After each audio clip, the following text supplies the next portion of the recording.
It's short, it's sweet. It's the Comic Art Convo intro. Welcome, everybody. It's that time of the month. Ooh, did I just say that? For Comic Art Convo, this is the show that I do with James Feely from Sequential Treasures. We talk about comics, we talk about art, we talk about con stories. And here we are on this great Memorial Day weekend. And I will say this, the great Billy Tucci told me recently, he said, don't celebrate Memorial Day. Use it in remembrance of those that fought for our country and died for our country. And I thought, that's a great way to put it. So let's all remember those who sacrificed for this great country, and let's try and keep it great as long as we can, shall we? Let me bring in my co-host. You know him as Sequential Treasures. Here he is. This is a guy named James. Keep on rolling, baby.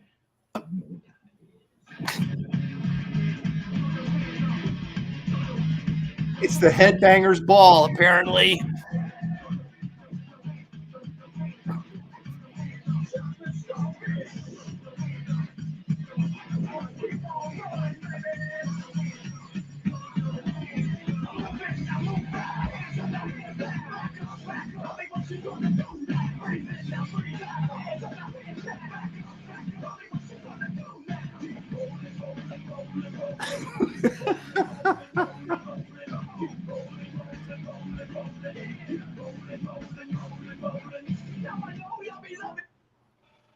I don't know. Our musical intro.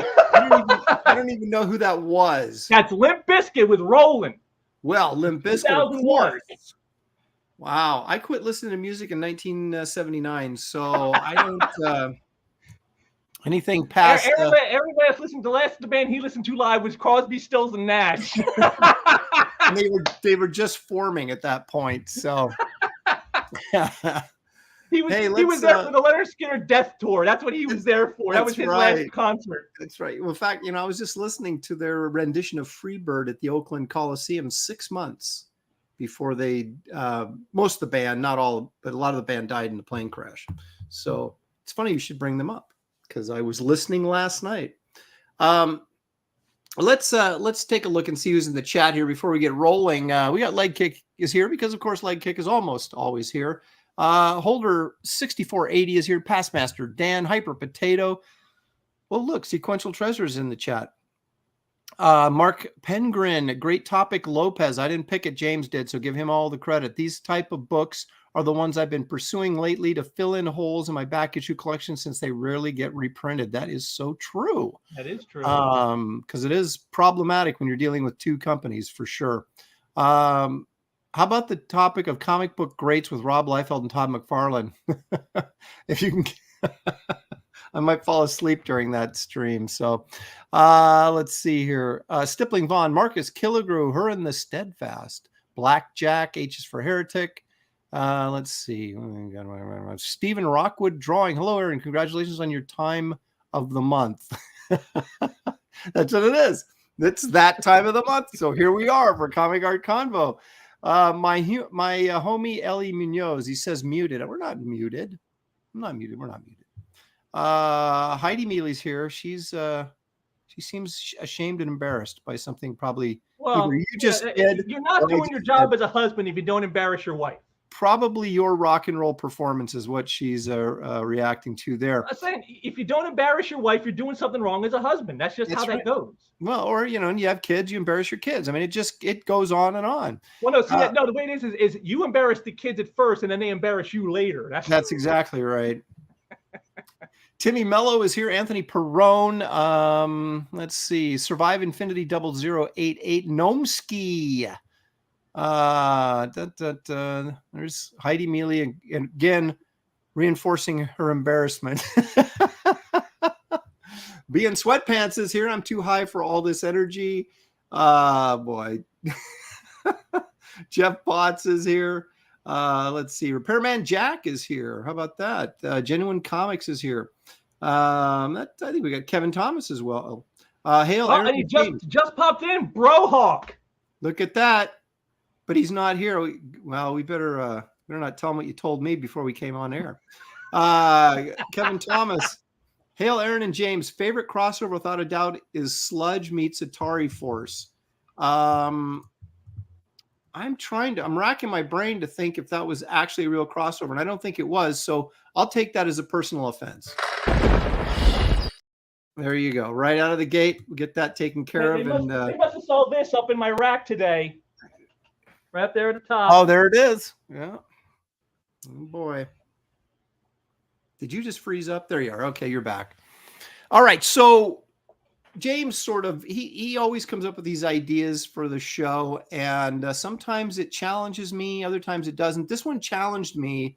We're talking about our favorite crossovers in comics, and James had all these rules and regulations that I had to follow and say, no, you can't use that. That doesn't officially count.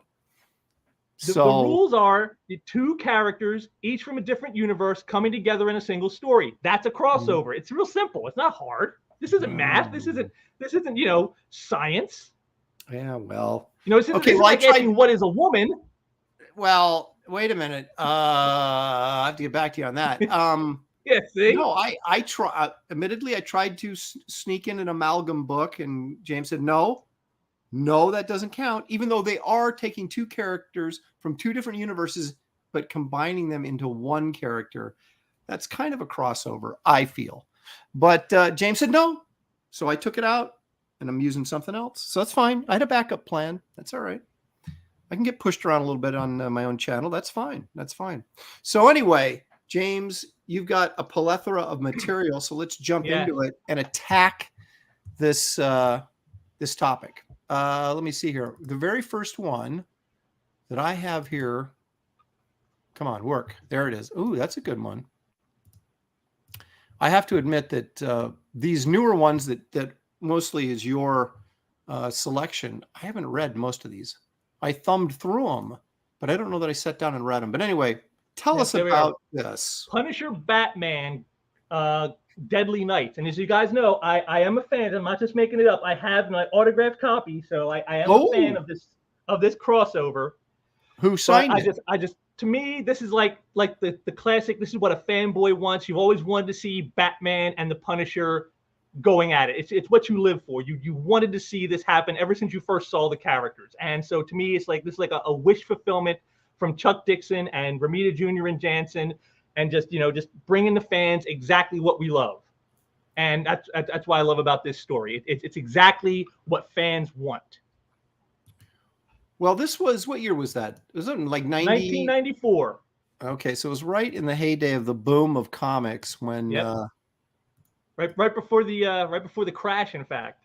Yeah, they were doing everything they could to make a buck. And this page is a great example because again, it shows you why you want this. You can see, looking at the page, looking at the dialogue on the page, the way they think is so, they're just like, they're so similar and yet they're so diametrically opposed. Like the Punisher's in there saying, go in there and kill him. Just get, let the rage fuel you and take out these scumbags. And Batman's like, remain calm. Do not let the rage overtake you. Be cool and collected and get the job done.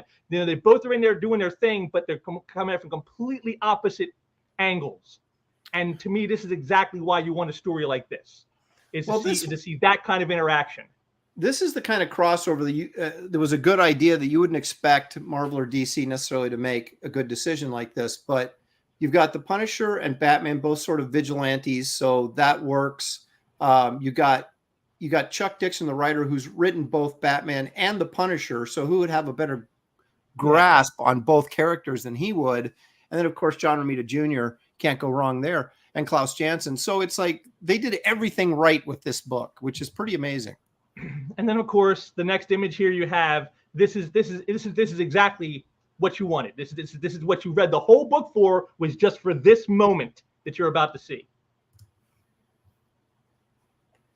Were they actually? The Punisher clocks him, and then he hits him. He goes, I deserve one, and then don't test me, Castle, and just bang, just like you could see how, no matter how tough the Punisher is, he's not taking Batman. Batman can take a punch from the Punisher and still take him out easily without even breaking a sweat. This is what you wanted. And to me, I love it because it's unlike a lot of crossovers where they kind of try to keep it more vague of like who's really the better one, who's more powerful, who's the better fighter. This one, it just right here, it tells you that the Punisher, for all his skill, for all his anger, his rage, his strength, none of it matters. He is completely outclassed when facing the Batman. Well, and as it should be. I mean, the way that the Batman mythos has been developed over the years is, you know, he is the best non-powered superhero ever. So there's, you know, how could you, you know, I like this a lot, actually. Like I said, I haven't read the book, but I think this is a good way to handle the scene. You know, it's kind of like, he's not Superman, but at the same time, the Punisher should not ever get the upper hand on Batman. No, like I said, that's what it shows. Batman took a punch in the previous page. It was a splash page of Batman getting punched by the Punisher. He took a punch. And he says, you probably think I deserve that, so I'm going to let it pass. And then he tries for a second one. It's like, no go, buddy. And it's just not even close. Now, see, I'm thinking I should go back and read this now. I think I actually owned it at some point. I just don't know that I ever got around to reading it.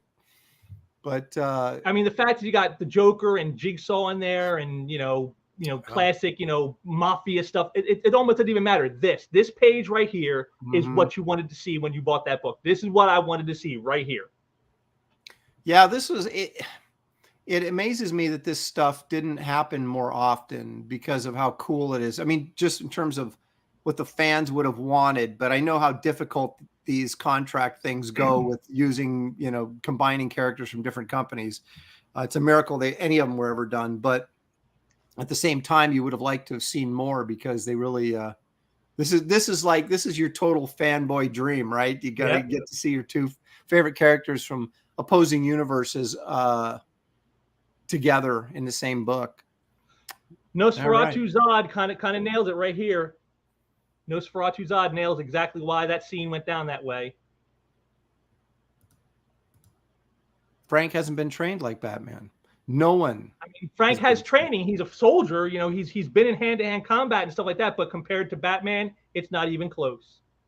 Yep, that's exactly right. So they got that right. How about that? Well, Chuck's no slouch. So I mean, he knows what he's doing. So it doesn't surprise me that he got. Well, there's a reason they call him Mr. Action. That's his nickname, Chuck. Mr. Action. Mr. Action Dixon. I didn't know that. Well, look at that.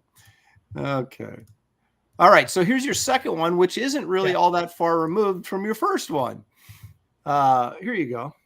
From 1991, Batman versus Predator. Again, you've got the ultimate manhunter versus the ultimate hunter. And it's a great story. I love it.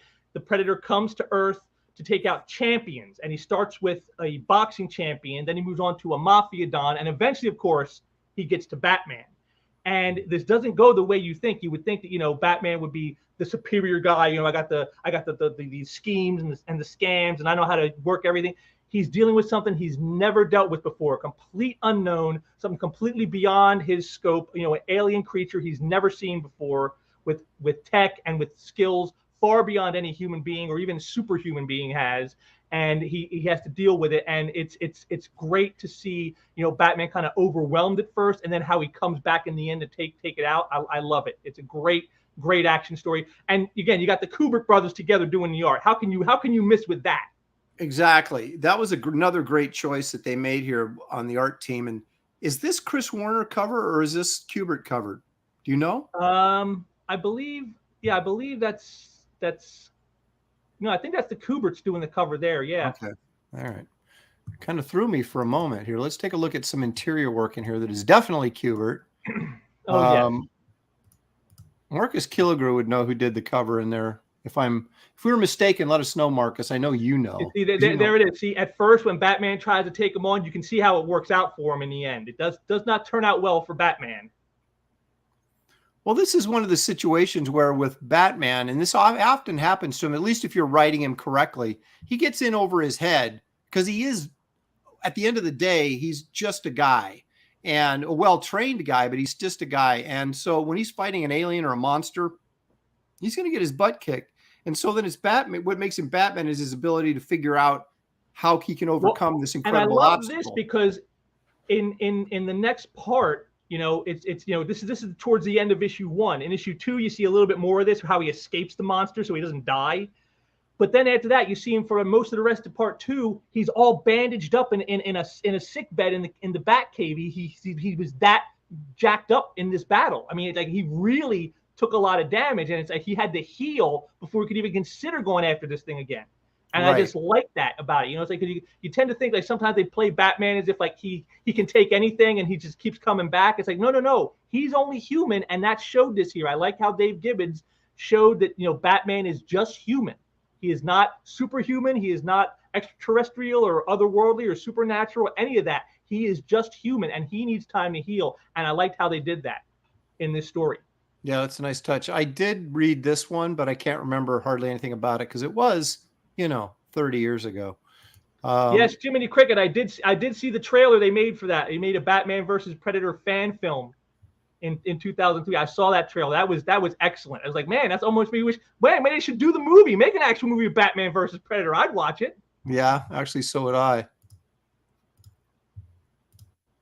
Here we get some more Batman armored up again. This is the final issue. Yeah, Batman has learned now. See, again, this is how Batman is. He may have took his lumps in the first issue, but he learned about this creature and figured out how he operates and figured out what to do. And you can see here, he armored up. He's ready for a real battle now because he knows what he's dealing with now. That's how Batman operates. When he's completely unknown to him, it's probably not going to turn out well for him. But if he knows what he's dealing with, when he has time to prepare, yeah, baby, you can believe it's going to be on. And again, that's what this whole thing portrays is his craftiness, his cleverness, and how to deal with something that is so beyond the realm for him. This kind of harkens back to the Frank Miller Dark Knight Returns battle between Batman and Superman, where Batman, understands he can't hang with Superman, so he has to armor up, to give himself a chance. And but that's a perfect example of what I just said is, Batman knows Superman. He understands him. He knows his powers, how it works. That's why he was able to so whip on him in that story, because he knew what he was dealing with. Whereas you saw in this one, in the first issue, he had no idea what he was dealing with, and you saw how it worked out for him. But now that he knows what he's dealing with, now he's ready for it. This was 4 issues, wasn't it? 3. It was a 3-issue miniseries. 3 issues. Yeah. No, this is one of the better ones. Again, I thought the Punisher Batman was a great choice to do that, and this one, everybody, Predator was hot, so as everybody was kind of like, hey, let's team up with Predator. But this is, again, it's a lot like when well, I'm not going to say it because you picked up one of your later choices. We'll get to that in a little bit. Well, but Peter Felterbrush here says Andy Kubert's art always looked like folded paper figures to me. You know what? It depends on who inks him. Like this, he was being inked by his brother Adam, and I think it looks great. But there are inkers who inked Andy that did not turn out so well, and it looks. I kind of see what he's getting at with that, but I don't think this story falls into that category of folded paper figures. This is some great art because it's the brothers together, and they always do a good job when they work together. There's a certain approach here too. If you look at the inking and the art style, that it was very sort of 90s imagey sort of look, and Andy sort of. If you look in the backgrounds here, like with the buildings and like the shading on the bat signal there. That's very much like Joe Kubert. Yes. You can definitely see Joe's influences on his sons in this art. I like that. But like the shiny metal effects and things like that look very sort of, I dare I say, Liefeld-y. And it's like both of these guys sort of grew out of that as they went on. And like if you look at Andy Kubert's stuff when he was drawing the Hulk, Adam Kubert when he was drawing the Hulk, or Andy later, on different projects, X-Men, a variety of different things. They both sort of evolved past this. Adam is much closer to his father's style than Andy is. Andy is more of a blend of his father's style with something like a Jim Lee. Mm-hmm. Yeah. If you kind of blend them, that's how you get Andy. But Adam sticks a lot closer, more to his father's style. But both of them really understand dynamics and the language. Well, how could you be the sons of Joe Kubert and not understand that basic concept of art? Exactly. If you became a pro with your dad as Joe Kubert and didn't get that stuff, man, you weren't paying attention at the dinner table. That's for sure. Kevin Wolf here says Jesse Delperdang was Andy's best inker. I'd say yes, except for Adam. I've always thought that when the brothers are together, they're never better than when they're working together. But other than that, yes, I say Jesse Delperdang is probably the best inker on Andy's pencils outside of his brother Adam. Yes. All righty. Here's the third one, the one that I almost mentioned, but then said, no, I'm not going to take away James' thunder. So I'll let you take away your own thunder. This was good. I read this one too. This was great because I remember when people talked about this, when it first was, they were talking about it was going to happen. People kept saying silly stuff like, yeah, but what happens on page 2? You know, because it's Superman versus aliens. It's like he's going to like punch his fist through it. It's over. It's done. You know, it's over. It's like just one page and it's over. It's like what happens on page 2. But I love how Jurgens approached this because he again he understood that. Again, he did Superman probably longer than anybody else in the 90s. Yeah. And he understood the characters. Like, yeah, the whole thing is Superman is super powerful. And the aliens, yeah, they're dangerous. Yeah, they're deadly. Yeah, they have some power, but they're nowhere near his level. How do we get it so that Superman isn't so super and that the aliens actually pose a real threat? And the way they did it was they got him off Earth and out into space where he slowly loses power like a battery getting drained. And I thought that was brilliant, a brilliant way to do this. And to get him off the planet, they say that a city from Krypton dislodged itself from the planet just before it blew, Argo City, and it somehow survived. And he found a buoy. A buoy is found that says that's from Argo City. And so he goes there thinking there are more Kryptonians alive. I'm not the only one still left, and I have to go. And he does. And instead he finds that it's aliens that have invaded all over that city, and he's now stuck there on the planet of that little city, slowly losing power, facing these aliens that, you know, on Earth he'd have no problem taking them out, but here, yeah, he's definitely in danger. Well, and also you take the choice of Kevin Nolan to do the inking on this, and Kevin, of course, is going to give you his Nolanisms. Well, actually, this is actually more Kevin's art than it is Dan Jurgens, because if you read the credits in the book, it says that Dan did the story and the layouts. Okay, and then the finishes are Nowlan. So yeah, so there it is. It's like it's much more Kevin's work than his, and so that shows through. Again, when you see some images I got here for you guys, you're going to see how much it's Nowlanized, the art. Right, and I mean that's a smart thing on Dan's point because Kevin's going to take over the artwork anyway. So why put all that effort into it? And then then Nolan's going to come in and do his thing anyway. So just give him breakdowns and then let him do his thing. Aaron Lopresti, remember watching a motion comic of Superman versus Predator, and they turned his vow not to kill into a virtuous flaw in that particular comic.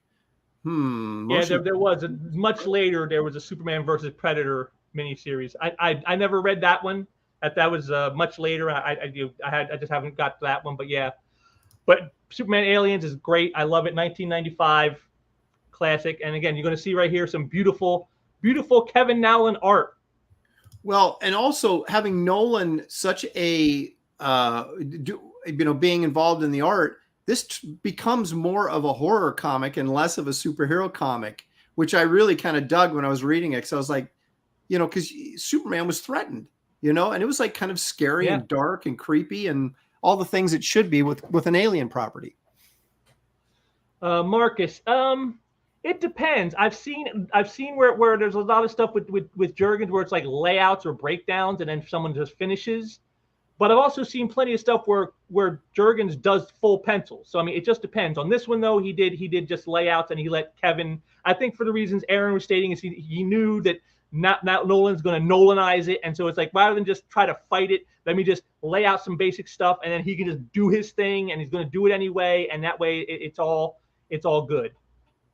Yeah, Dan's worked both ways. I mean, it's hard to. It depends sometimes on how involved. I mean, I worked with him on Justice League International, and that was all me. He just wrote the script, but he has done stuff where he's more invested in a project and would do breakdowns. And he was a guy. He was doing a lot of projects, So very rarely was he just working on a single thing a month. So it's.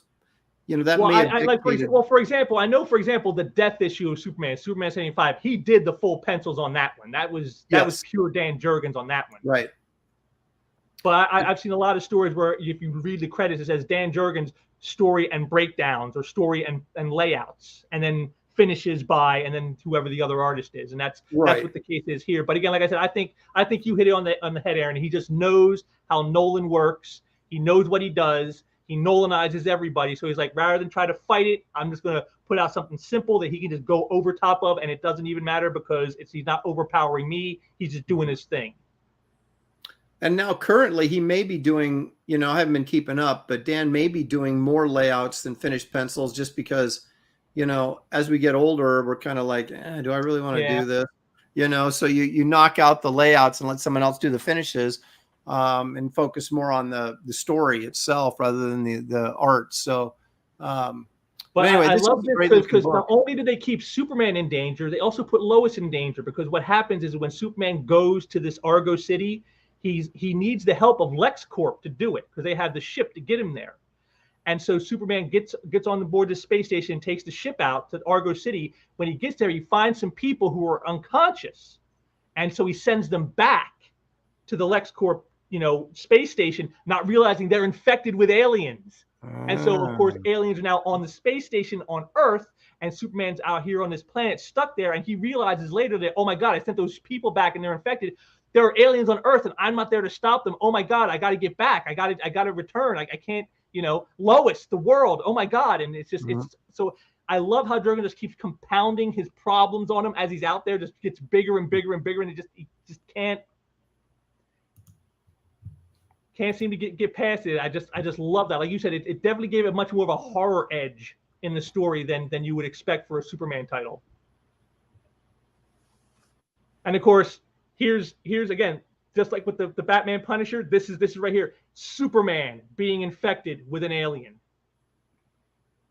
Concluded next month. What a great way to that's right. End. Leave you hanging. It's the face sucker is on. He's and you see his hand like let go and it's like what happened. He's like, oh man, a superpowered Kryptonian alien. What would that be like? Well, if he got back to Earth before it hatched, it would try and break out, and it couldn't. Yeah, and you know what? That's exactly what happens. He gets back to Earth in time, and the sun, and he sort of like upchucks it, and it dies because it didn't come out the way it's supposed to. But it's like I just sometimes think like, what if there were like other Kryptonians around, and one of them got infected with an alien? Now you had a super Kryptonian alien out there. That would be insane. Yeah, that's a good concept right there. Is you get that that half alien, half Kryptonian, and then get it in the yellow sun and look out, baby. But yeah, that I really like this one. I bought it because of the art. Ken Jackben here. He notes something here of importance too about the story. Who am I looking for? Ken Jackben. Oh. I made a mistake. It was a particular comic in which Superman's vow not to kill became a liability for non-superpowered people around him, as it was alien, not predator. Yeah, it wasn't Superman versus Predator. It was Superman versus alien. He vowed he wasn't going to kill, and in fact, in this story, at the end, he almost does anyway. He was really pushed to the limit in this. I won't kill, and then like he just comes to a point where he's like, I got to kill these things. They are a danger to everybody and everything basically in the universe. They got to die. And it's like so he really put his vow of I won't kill to a real test. Yeah, well, I'd break my vow for those things. I can tell you that right now. I wouldn't mess around with that. Now let's get into a little more traditional look, if I dare say. Yeah. There we go. Again, from 1995, Darkseid versus Galactus, The Hunger. And for me, this is John Byrne's love letter to Jack Kirby. I mean, I don't remember this. He's working on two of Kirby's biggest creations, the Silver Surfer and Galactus and the New Gods. It doesn't get much more Kirby than that. And no, I don't remember this coming out at all. That's really bizarre. And the basic premise is Galactus is on the hunt for some food, and so Highfather makes New Genesis invisible to him, so he can't see it. It's disappeared. He can't see the planet. So instead, he comes to Apocalypse, and he's going to satiate his hunger with Apocalypse. and of course that puts him in conflict with Darkseid. And the whole point of the story really is how, despite the fact that these guys are seen as like the masters of disaster, Darkseid, the ultimate schemer, Galactus, the force of nature that nothing can tame, they're seen as like these masters of their destinies because that's what they are, when really what it is they're just slaves to their own hungers. Galactus is a slave to the hunger that gnaws at him, that forces him to have to eat planets. And Darkseid is a slave to his hunger for power and to dominate the universe.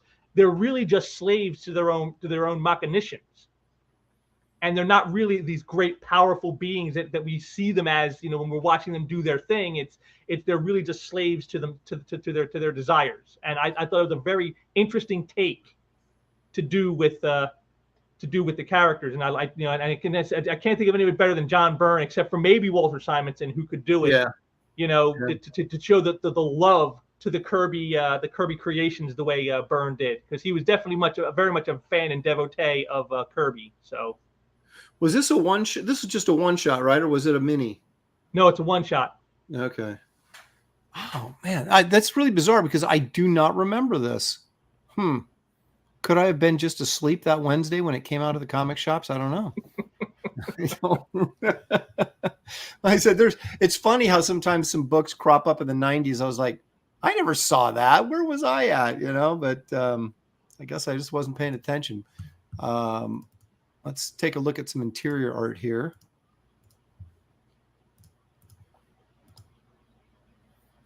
This whets your appetite. It's Orion versus the Silver Surfer. Nice. It's a good. And again, you can see Orion pretty much outclassed. Well, you can't mess with the power cosmic. I'm just, Orion may harness power through the Astro Force, but the Silver Surfer basically is power incarnate thanks to Galactus. So I mean, yeah, it's like this is just to whet your appetite for the next image you're about to see, because that's what you're really watching to see when you want to see the story, when you're going to read a story like Darkseid versus Galactus, the Hunger. Well, it says quite a bit about a comic when your setup battle is Silver Surfer versus Orion, but your payoff is right here. Is this right here? Yep. This is what you waited for. And don't let it fool you. It's Darkseid unleashes the Omega beams, but it doesn't do what he thinks it's going to do to Galactus. So, well, that's my question. Since having never, I don't know, should I ruin it? Should I ask spoilers? I mean, this is a 30-year-old comic, so I guess you can talk about spoilers. But who wins this? How does this turn out? It really comes down to sort of a draw. I mean, Galactus tries to devour Apocalypse, but he can't because the planet is dead, and he needs a living planet. See, and this is Apocalypse, so it's not something he can digest. And meanwhile, as you can see, Darkseid, for all his power, he could not stop Galactus. So it's kind of like a draw between the two. And that's when Darkseid kind of hits Galactus with what I said, the whole point of we like to think we're the masters of our own destinies, but really we're just slaves to our passions and our desires, just like anyone else. And again, I just like that little moral that it was kind of worked in when you're dealing with such cosmically powered godlike beings. George Alvarez says, "Spoil it! I want to know." Stippling Vaughn says, "I wonder what Aaron is buying on eBay after the show." I'm in the process of buying a huge comic right now that I'm making payments on. It's so big, so I'm not buying anything until I get that paid off and in my hands. So, and I'll save that for another time. But no, this is, again, you're looking at a matchup here that makes sense, and it's like, Galactus and Darkseid. I guess the only thing that maybe would have made more sense would be Darkseid and Dr. Doom. No, Starlin's guy, Thanos. Oh, Thanos, yeah. Because they seem to be sort of yin and yangs of the Marvel and DC universe, don't they? They are. But like I said, I think this was done because, again, John Byrne's love of Kirby, and so he took the two greatest Kirby creations, the New Gods and Silver Surfer and Galactus, and said, let's do a story with all of them together. And that absolutely makes sense from that standpoint to go this direction. So let's see here. Yeah, people are like Thanos, Aaron. Geez. All right. So is this your last one? I think this is my last one. All Final right. one. But it's a biggie, folks. Oh, especially when you see the names involved. There must have been good money involved in these because they had some big name guys working on these. Robocop versus Terminator by Frank Miller and Walt Simonson from 1992. I mean, does it get any bigger than having Frank Miller and Walter Simonson on your book? Can you get it any bigger than that? That's tremendous. Now, I do remember this coming out, but I remember Simonson working on it, but I, for some reason, had in my mind that he wrote it and drew it, but it was Frank Miller. How about that? I don't remember that being the case. Oh, here's an interesting point from the last one from Hulk Smash. Yeah, Galactus should have made Darkseid his herald. Could you imagine Darkseid as the herald of anybody? Come on. I know. It's like, that'd be like the worst thing. The whole series would be Galactus regretting that he did it. It's like, if every time it'd be Darkseid be trying to scheme on Galactus, his own herald trying to kill him. I know. He's not out looking for planets. He's trying to figure out a way to kill Galactus. Exactly. He'll go find planets that would poison Galactus. That's what he would do. Exactly. Here's a glass of wine. Passmaster Dan, come on. That's crazy talk. That's crazy talk, Passmaster Dan. Because that's right where what I said about what people said about Superman's versus aliens. Like, what takes place after page 2? Come on, it's Galactus. They're not going. Atari Force ain't beating Galactus. Get out of here. In fact, here's a visual representation of what would happen to Atari Force. So there you go. That's my take on the whole thing. Do we? But yes, I love this Robocop versus Terminator because they tied Robocop's origins in with the Terminator. Because what the story is about is a freedom fighter goes back in time to take out Robocop, because it turns out that Robocop, being part man and part machine, he gets hooked into a system somewhere with was it Skynet, and gives Skynet sentience because he himself is part human. And so the Skynet takes on part, like a human creativity he gains from Robocop, which is how Skynet becomes what it does. So she goes back in time to destroy Robocop so that can never happen. Meanwhile, of course, Skynet sends back Terminator to take her out to stop it, because otherwise it wouldn't be, the creation of Skynet wouldn't happen. And so here's a great scene where Robocop has found out that everything that the woman told him is true. I am the cause of the destruction of society. And so what can I do? It's like, I can't, after having, you can see he's damaged. He had fought some Terminators. He had beaten the Terminators. But now he's sitting there thinking like, but I can't continue. I have to die to save the world. Because if I don't die, the world dies. And so he tries to make the sacrifice of himself. And again, Skynet steps in and sends more Terminators back in time to prevent him from killing himself. And so it could become this whole tug of war back and forth throughout the whole entire miniseries of him Robocop trying to be destroyed versus Skynet trying to keep him from being destroyed. And there's just all this back and forth throughout the entire story. And I just, it's a great like, symmetry of like, what matters more? Should time be what time is, or, does saving the world matter more? And, where's the line you draw of like your life versus the life of society? And all these great, like, philosophical questions are in this story, and it's just surrounded by a bunch of like killing machines, and it's just hilarious. I love that.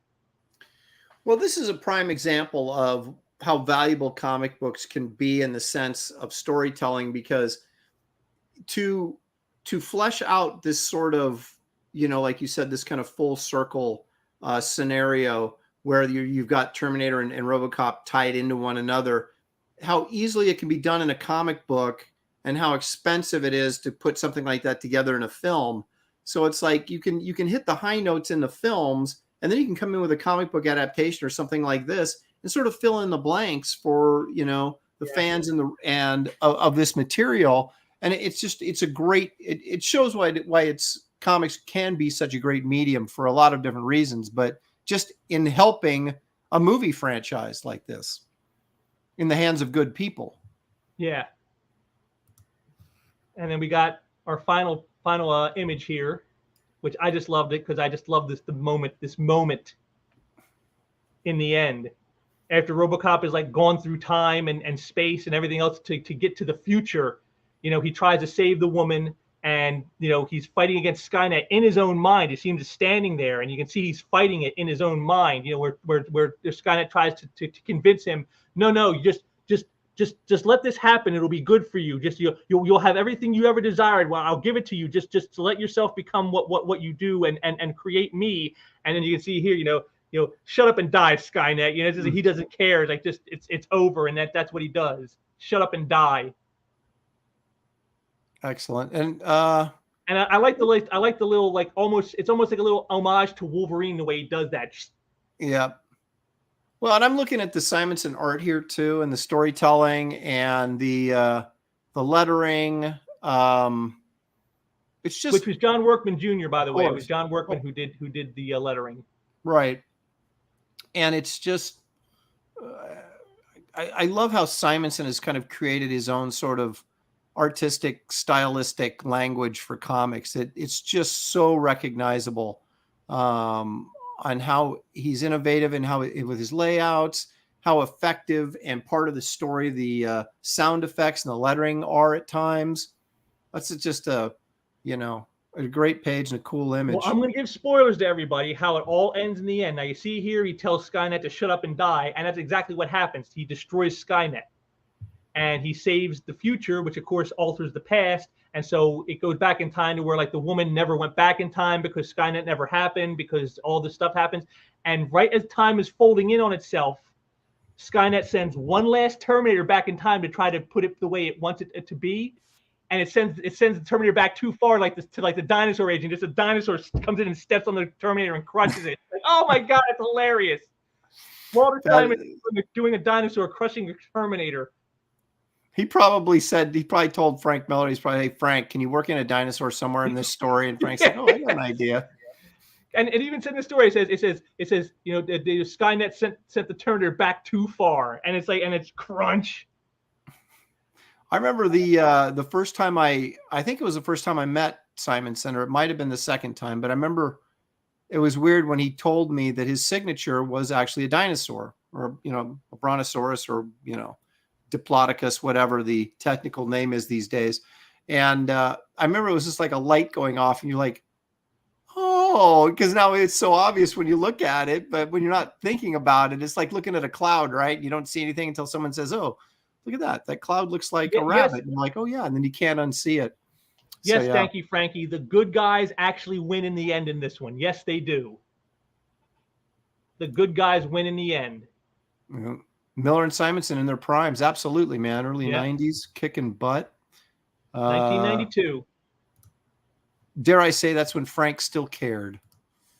Or at least appeared to. I shouldn't say he doesn't care now, but he went it Hollywood. appears.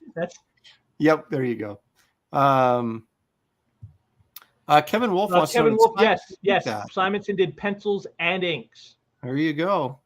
I was going to say there was no other credit on the cover, so I was going to assume he did, but you never know. All right, so those is your, what do we have there, 5 or 6? 5. That's your top 5. Batman, okay. Punisher, Deadly Knights, Batman versus Predator, Superman versus Aliens, Darkseid versus Galactus the Hunger, and Robocop versus Terminator. All right. Well, I'll give you my top 5. And as I revealed before the show started to you backstage, is that I've only read about 5 crossovers. So I had to put all 5 that I've read in here as my top 5, or I wouldn't have had a top 5. But anyway, let me first take just a moment to show this, because you won't let me use it. But I'm going to show it anyway, only because the artwork in this is so freaking fantastic. If you have not read this, this is Doctor Strange Fate. It's one of the Marvel DC Amalgam books with pencils by Garcia Lopez, inks by Kevin Nolan. Wow. Tremendous artwork in this book.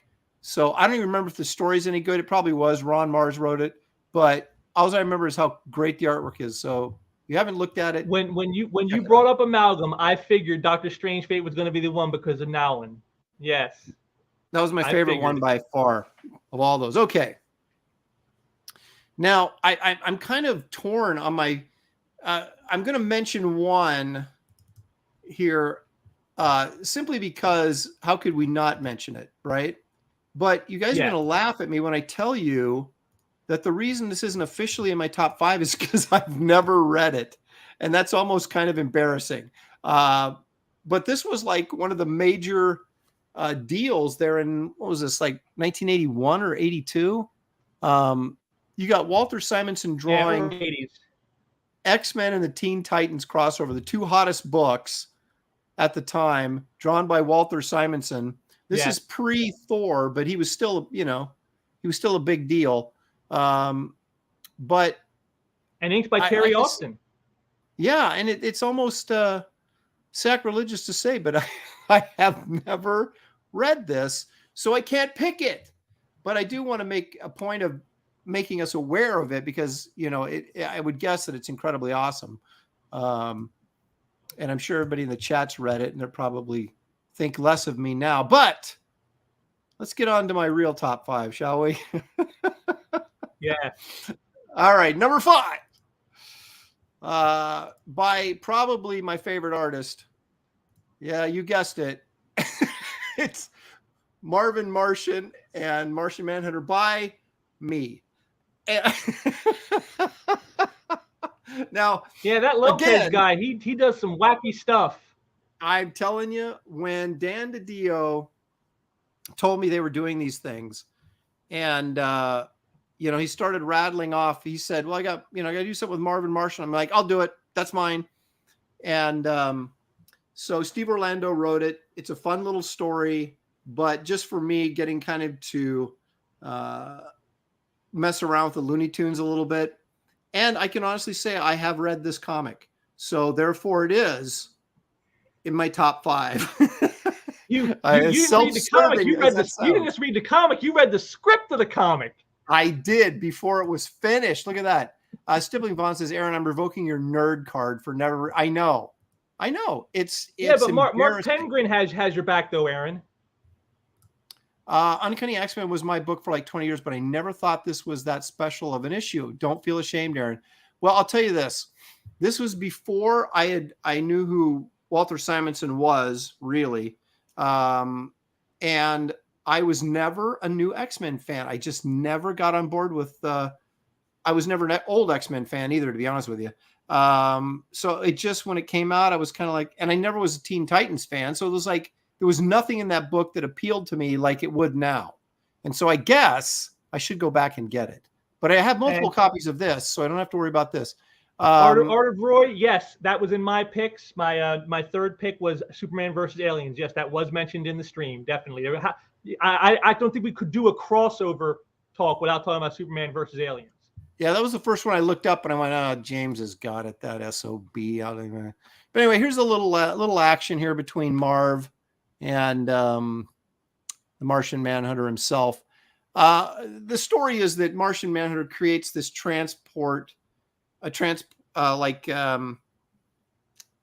do you want to call it? Like a portal, but it's a transporter, but it's shaped like a circular portal. And because he is under the impression that there's other Martians alive somewhere in the galaxy, and so he creates this portal to draw in these other Martians, and of course, Marvin the Martian is the Martian that comes through.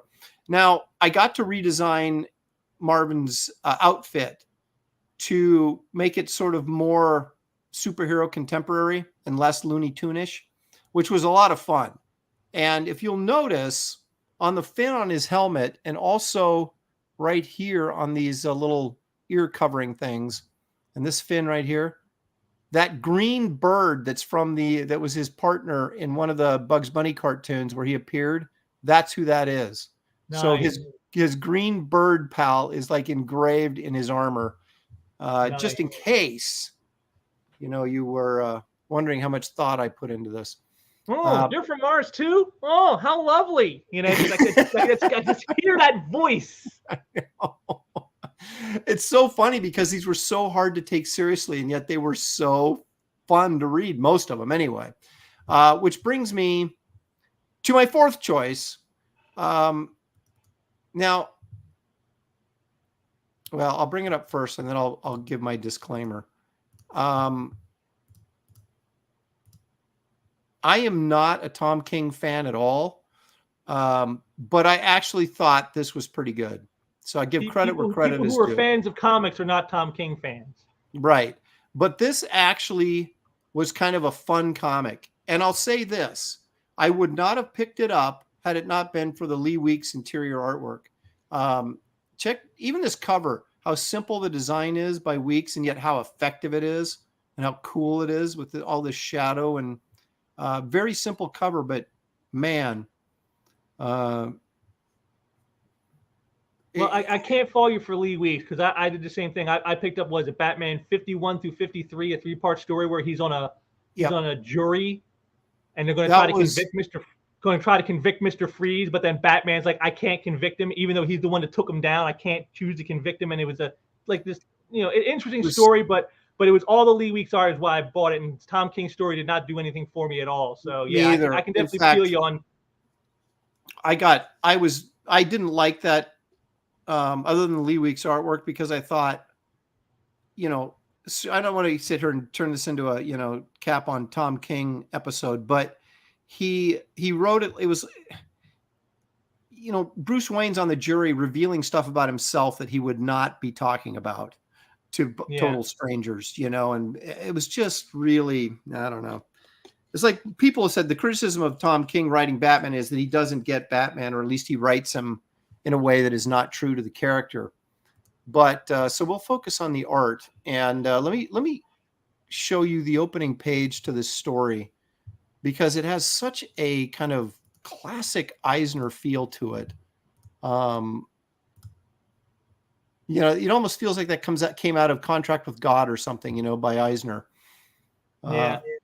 The artwork in this is special, and to me, a lot of times that makes it worthwhile. I can't buy a comic book if the writing's great but the artwork stinks, or I don't like the artwork, I guess I should say. And but I will buy a comic book that maybe I don't like the story that much if the artwork's good. But that's just me coming from an artist standpoint.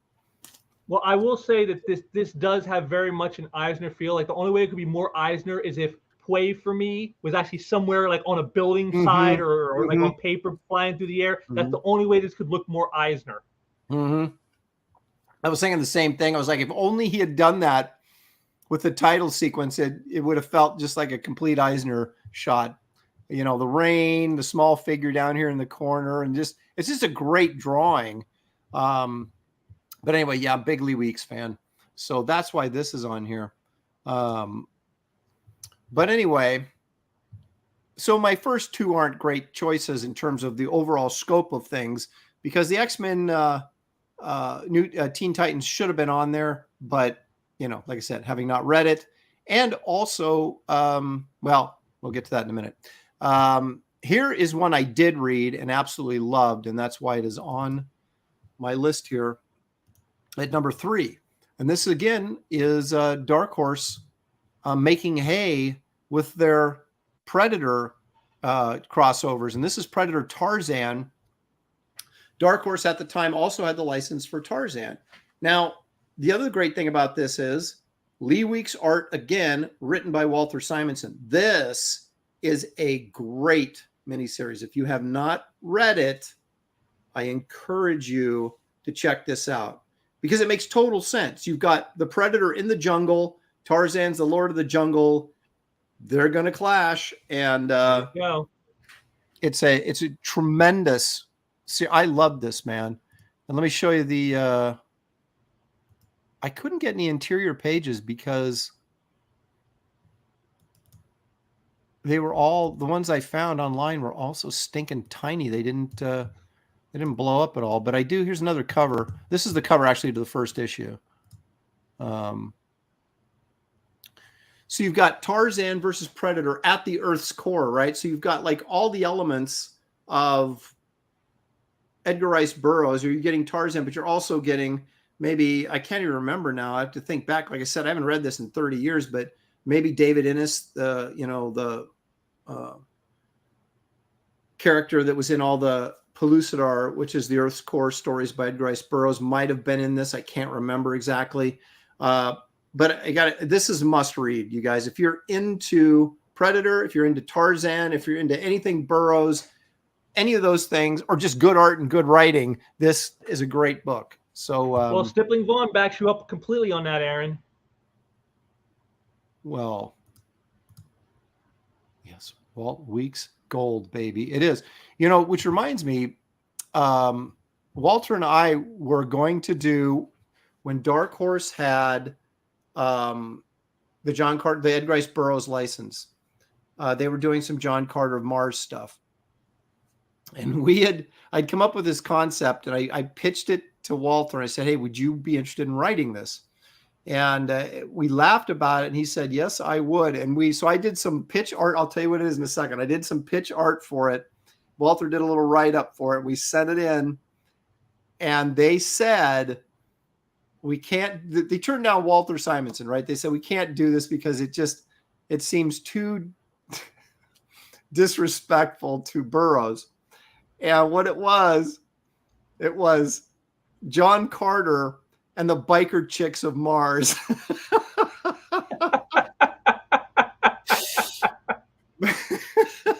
So that would be interesting. That would be interesting to see. We had these biker chicks on little like motorcycle scooter things that would be appropriate for Mars. And I can't even remember what the story was now, but I had Walter on board, man. We were trying to do it, and they said, "Yeah, they're not going to go for this." And we're just like, yeah, I guess it could have been worse. You could have done a crossover of it and done John Carter and the biker mice of Mars. Could have made it worse, right? It just kept. Oh my goodness.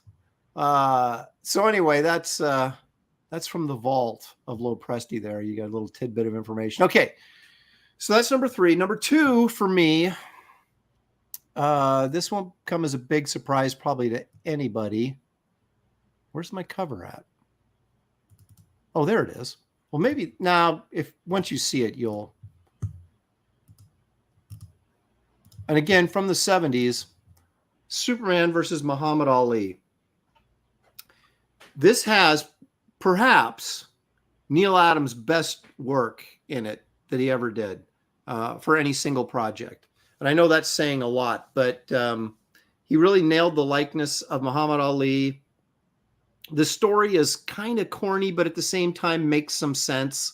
And so these guys have to go and to save the universe or the world or whatever. They have to go into this galactic, boxing match, and I'm looking at the image here of the cover. I just love it. It's all these people, and then there's Batman right there. And there's no other heroes watching this. It's just Batman's the only hero that wants to watch the fight. Well, the funny thing is, when you open up the inside of this book, there's this image in black and white, but it has all the faces in the crowd are just like shapes, and they have a number associated each one of them in a list, and so you can go and look at who each. Because these are all celebrity people. There's Epstein from Welcome Back, Kotter is right there, and I think that's Jimmy Carter right up there in the front corner. Yeah, it's Carter right there.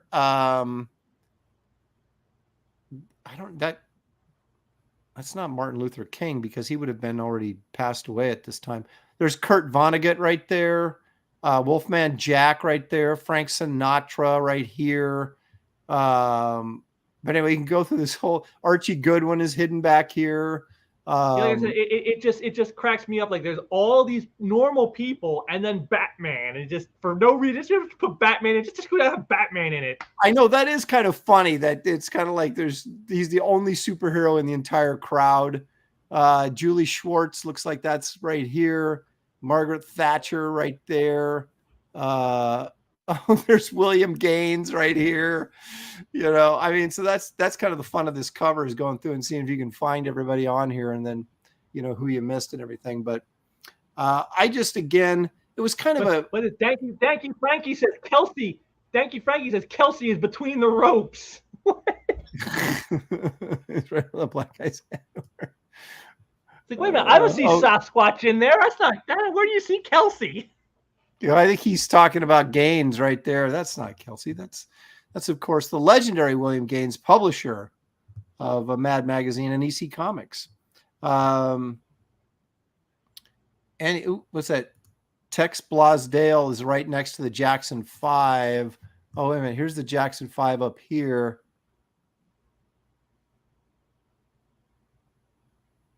Yeah, it goes. I mean, it's amazing. You go through and find all these. I mean, I would have hated to draw this cover just even if I was putting generic people in there, but they have to actually put real celebrities and do a likeness. Oh, forget it. Okay, here's an interesting question for you, Aaron. Which do you hate drawing more? Real life likenesses or tech, like armor and that kind of thing?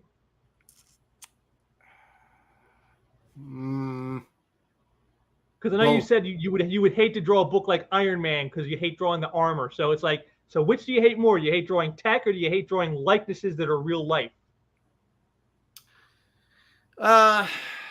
If I had to do it in a comic book, doing likenesses is way harder because you're absolutely photo referencing every freaking panel.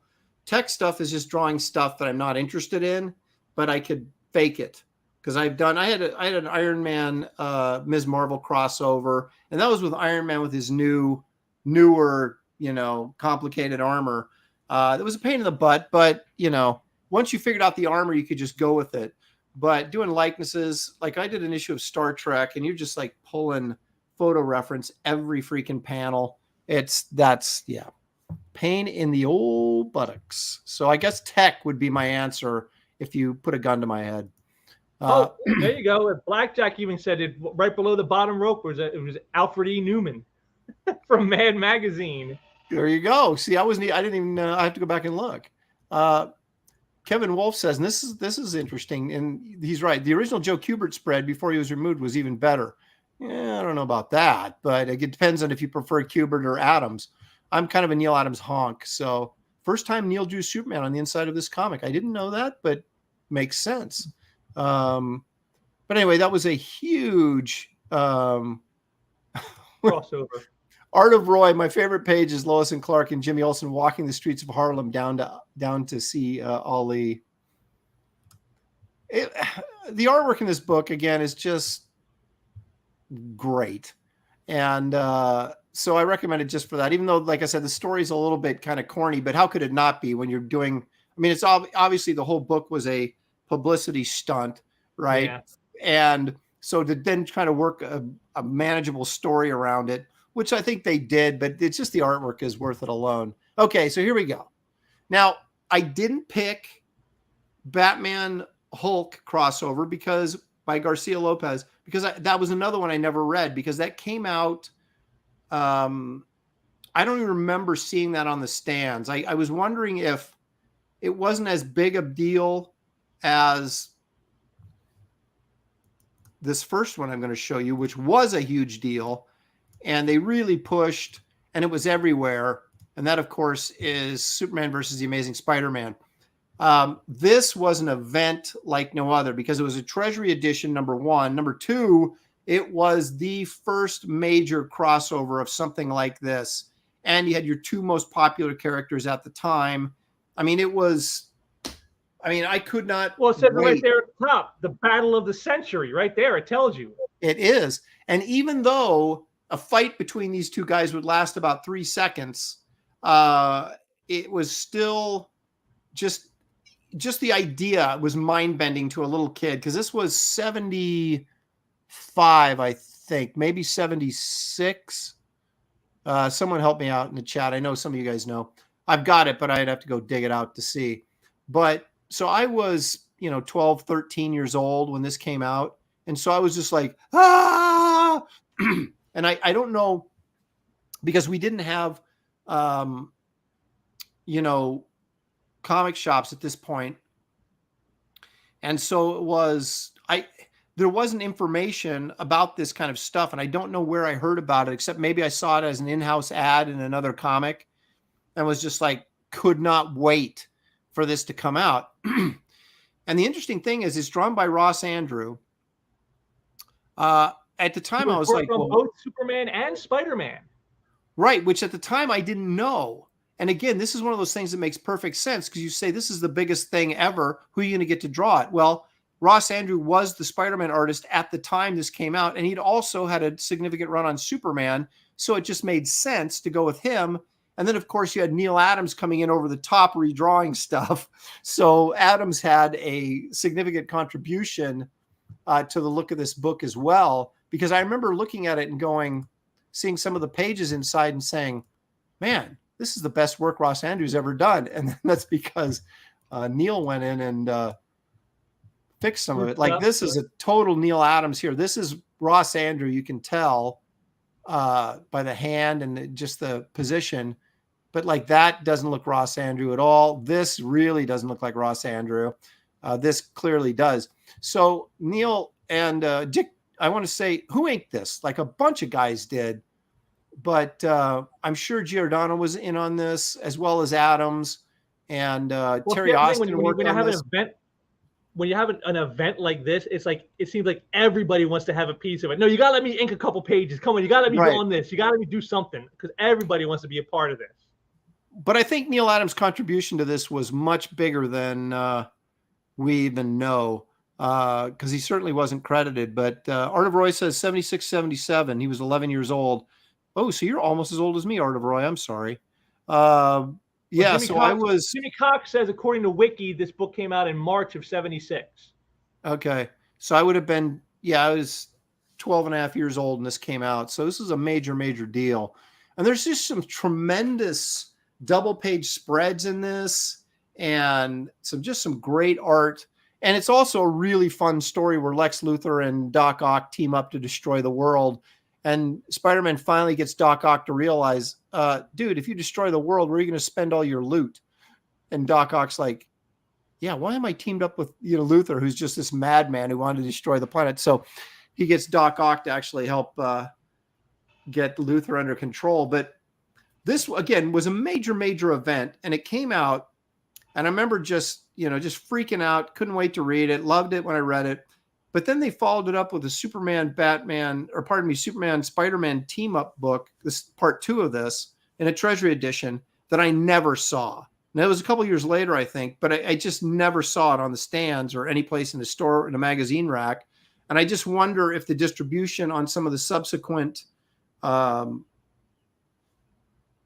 Treasury edition team-ups wasn't quite as big as this was, being the very first one and being a Superman Spider-Man team up. Is there any truth in this? Marcus Killigrew says John Romita Sr. worked on the Spider-Man parts. Is that true? So you had Neil Adams working on the Superman parts that the Ross Andrew doing, and then you had John Romita Sr. working on some of the Spider-Man stuff too. Wow. Wouldn't surprise me a bit. Like I said, so many people had their hand in this. And because if you look at the artwork, you can see Ross Andrewisms come through in a lot of different situations, but at the same time, you look at it and you say it's so much more polished and refined than anything I'd ever seen him do in Spider-Man, that it's clear that a lot of people were working, on this and over this. And again, you had two companies, right? They're like, oh no, we want Superman to look more like this. And, oh yeah, well, we want make sure Spider-Man does this. And so I can't imagine, if you just made a list of everybody that worked on this book, it's probably a mile long that, had added something to the artwork. I know Gary Martin said he inked some of the backgrounds in this. So there you go. Well, and Kevin Wolf tells us that the other one you talk about Superman, the team up one was done by John Buscema and Joe Sinnott did the art on that one. I want to take that back. I'm not sure Gary did. I know he said that Terry worked on some of the backgrounds, and I can't remember if Gary was saying that he was assisting Terry at the time and did some of this, or if he had just seen it after he became Terry's assistant. So I'm going to have to ask him on Graybeards on Wednesday, now that I'm thinking about this, because I can't remember now. Maybe someone in the chat remembers what he said. It says, Art of Roy says, yeah, Romita did the faces of Spidey and MJ. Wouldn't surprise me. Henry Jeremick says Sinnott, Austin, Jansen all worked on the inks.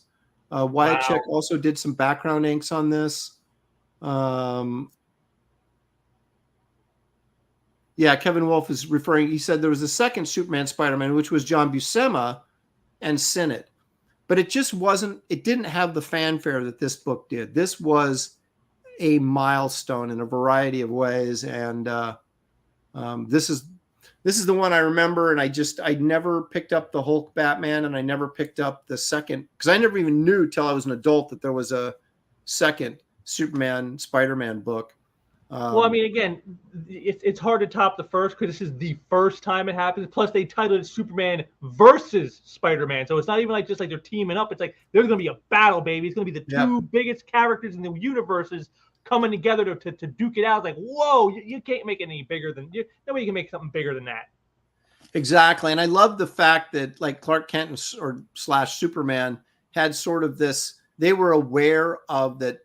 The Daily Bugle and the things that had been saying about Spider-Man. So Superman automatically thought Spider-Man was probably a villain. And it was Lex Luthor, I think, shot Spider-Man with a red sun ray that gave him a couple minutes of just like power that was almost equal to Superman, so they could actually fight for a few pages before it wore off. And then then Spider-Man broke his hand punching Superman in the chest, or nearly broke his hand, and realized, this fight's over. So, but it's a great book. Highly recommended. It's kind of expensive now, but you can probably get a beat up copy for a reasonable price. Did they ever reprint that? Does anybody know? I don't think they did. Yeah, because they would have, I can't imagine they would have reprinted it as a treasury. They would have reprinted it as a smaller book, I would assume, but I don't think I've ever seen a reprint of it. No, I don't recall seeing a smaller print version of it now. Marcus says he got the Hulk Batman, but never the second Superman Spider-Man book. It was also a really big, wasn't there a Batman Wonder? I mean, they were the same universe, but there was a Batman Wonder Woman treasury, wasn't there? Or who was she fighting? I remember this Wonder Woman. Now I got to look it up because it's like it's going to bug me. But it seems to me there was like Wonder Woman, Batman treasury. Let's see. Am I right? Oh, here you go. Mark Pengrin got you here. He goes, they reprinted the second one as a smaller size book. So not Superman versus Spider-Man, but Superman and Spider-Man. The second one got reprinted. Okay, but they never did the first one. And the one I'm thinking of is this one right here. Well, I got so many windows open, I'm losing myself. Okay, there we go. The one I was thinking of off the top of my head, this isn't a crossover, but I do remember seeing this, but I was never a DC guy, so I never picked it up. And that looks like that's, Garcia Lopez, Superman versus Wonder Woman with Uncle Sam. I remember seeing this book, and if it hadn't been Superman and Wonder Woman, I would have picked it up. But I was such a Marvel zombie. I had no respect for DC characters at that point in time. But look at that. That's a great cover. And so is this Batman. But I think this Batman one was just reprints. I think it's reprints of all his interactions with Ra's al Ghul by Neil. Yep. Which is a good thing to reprint. Because a lot of this stuff was, when they did the Treasury editions, a lot of them were reprints to begin with, and then they started like adding new material, and it was one of my favorite formats because I just loved seeing the pages so big, and I think that Superman vs. Wonder Woman is probably one of the few Wonder Woman books from that era that my wife does not own. Oh, really? Well, see, now she's still watching. Huge Wonder Woman collection up until like the last several years. She stopped buying because it's all garbage. But like, say from like 2010 to like up to like the early 60s, she's got like the entire run of Wonder Woman. I think that's one of the few books she does not have is that crossover. Well, Heidi, if you're still listening, you have to go get that now. Right? To make it a priority at your next con. You got the Washington State Summer Con coming up. Maybe you'll find one laying around there. Yes. All righty. So those are our favorite crossovers. In my case, they're the only ones I ever read. So that's what I shared. James, actually, probably you had to make some decisions on which ones you wanted to include. Well, like there were ones I would have included that I didn't. Like I left out Superman versus Spider-Man because I figured you would do that. Well, I That's also appreciate why- you giving me that. That's also why I left out the Teen Titans and X-Men because I figured you would do that. I'm like, Aaron's probably going to do that one. He's probably going to do that one. Let me go something else. And so I stuck more to the 90s stuff that I grew up reading, and so that's what I stuck with. Well, you knew I wouldn't be mining any of that stuff. But yet you saw that there was some great stuff in there, though. That's the awesome thing. Yes. Art of Roy says Wonder Woman was set during World War II, so no good bad guys. Oh. Well, unless you even want to more count intriguing Nazis, to I me. guess.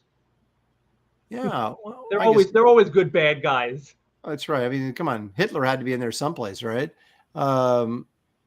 Okay. Are we ready to look at some Before art? we do the art, Okay. I have a surprise here. I got my discount comic book service order in. Uh-oh. Now, normally I get them on the third week, but lately they've been running a little late, so I get them in the last week. So I thought, for a surprise for everybody, let me open it up live, and you guys can see some more stuff that I just got in. There's nothing more exciting than a box opening of comic book stuff. Comic book goodness, yes.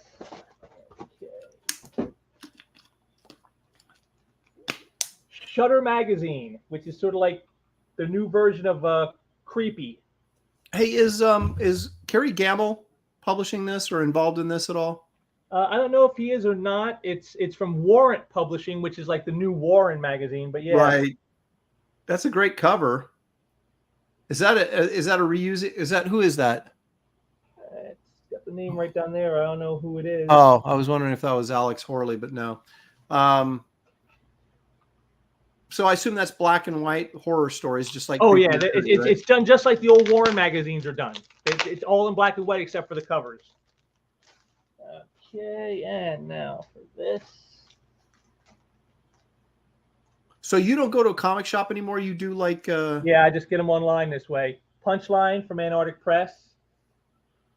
Done by well, it was being done by what's his name? Matthew Weldon was the artist, but I think he's moved on to other things and now it's someone else doing the art. Oh, I like the story, so I stuck did with it. that. And then here's one again, more Frank Miller Presents, and this one Uh-oh. this one is it might be a little close to your heart, Aaron, when you see the title. Whoa. Look at that. See, they're ripping me off left and right, man. Dan DiDio and Jim. Yeah, Dan. Dan knows what he's doing. He's like, I'm going to take that Wraith from Aaron and Wraith and Son. yeah, that a little different now than what we I'm need a doing. crossover with the Wraith and the Wraith of God. We need a crossover of that. Wraith and Wraith of God. Yes. That's funny because I remember Dan. I was going to do that. I was going to do Wraith of God at DC, and Dan and I were talking about it, but it never. He would get distracted doing something else, and then I would, get distracted doing something else, and so it just kind of sat there. And then he was let go before we ever were able to finalize anything. So he's aware Louis of the Bright name. Raven came up with our artist on the cover of Shutter. That's Jeff Easley. Cover. That's the name of the artist, Jeff Easley. Nice to see some painted covers again. Yes. Those are great. All those old oil paintings that everybody used to do for those covers. Philbo Boggins, Wraith Squared. Exactly. Well, Malibu had a character called the Wraith in the Ultraverse days. Yeah. So it's been used many. So I many guess it could be times. Wraith Cubed. That's right. Well, that would if I took my Power Cubed and Wraith of God and combined them, I'd have Wraith Cubed, right? So then Dan and I would be suing each other. Okay, more info from Lewis. Easley is best known for Dungeons and Dragons stuff in the 1990s. Oh, okay. Well, There you go. that explains why I did so awesome on these like Skeletal Warriors. Then that explains that. Stippling Vaughn says, "Thank you so much for procrastinating, DiDio." That's true, because if he hadn't, it might be a DC book right now, and I wouldn't have any say in it. Okay, so do you want to take a look at your original let's art? show some art. All right. So I'm gonna do the color piece first, right? Black and white first. Black and white. Well, the color piece is number 1 on it. So What? I could have swore I had them done the other way. no, wait a minute. That's the con piece. The heck is the black and white? Oh no, wait. Oh, that's for the con story. I'm sorry. I was looking at the wrong thing. Okay. My apologies. Yeah, here we go. All right. What is this exactly? This is a page from Aliens versus Predator, the deadliest of the species, #1, written by Chris Claremont, art by the great Jackson Butch Geiss, inks by John Beatty, which you would not have thought would be someone you would want to ink someone with such a fine line touch as Jackson Geiss. Because Geiss is, as you can see here on this page, with all the gravity frits, all that broken glass and stuff on the ground, that's very fine detail. And Beatty's inks tend to be kind of heavy, so you wouldn't think it would be a good match, but yet Beatty does not overpower Geiss's fine lines and all those little details, and it really works out well. And especially in that 7th panel with the close-up shot of her, almost all in shadow except for just some highlights. I love that soaked in black look in that panel at the lower left corner. It's right there. I mean, that to me sells the page. It's just that when you see the madness upon madness, I start to wail. It's like the tales of classic hell. Each circle of torment gives way to one immeasurably worse, and just that just enveloped by blackness is just great. And this was my one piece I had that was anything like a crossover where you had the Predators and the Aliens in a story together. Didn't have him on this page, at least not being seen. She's running from something. We don't know what it is at the start, but she is probably running from one of them. And I just love this scene. It's Jackson Geiss doing what he does. Beautiful women and lots of little fine detailed work all around in the backgrounds and stuff. Well, it shows you how flexible John Beatty is too. Yeah, like I said, normally you wouldn't think of Beatty as a guy to ink someone like Geiss because of all the fine detail in Geiss's work. Beatty's kind of heavy as an inker, working with guys like Kelly Jones and Mike Zeck and things like that. But yet here he lightens the touch and it turns out beautifully. Yep. I mean, but just look at that panel right there in the middle with all the broken glass around her feet. I mean, look at all that. I mean, who does that in comics today? Nobody does this. Well, and even the figure work on just the legs and the feet. Butch Geiss can draw. I mean, the guy can draw. Oh yeah, he's easily one of my top 5 favorite artists of all time is Jackson Geiss. No question. He's really good. Very underrated. For stuff like that, just all that detail, all that stuff he puts in, and it's like nobody does that. Yeah. Like right there, that shot of her right there on the floor. I mean, look at all that stuff around her. I mean, how time intensive must it have been to sit there and draw all those little pieces of glass and broken stuff and just. Yep. And even the detail on the wall behind her. I mean, it's incredible. I was who I was talking to recently about how we always, we'd always complain about how little we actually got paid doing comics, and then we'd always spend so much time trying to make every page brilliant because you're always trying to get your next job.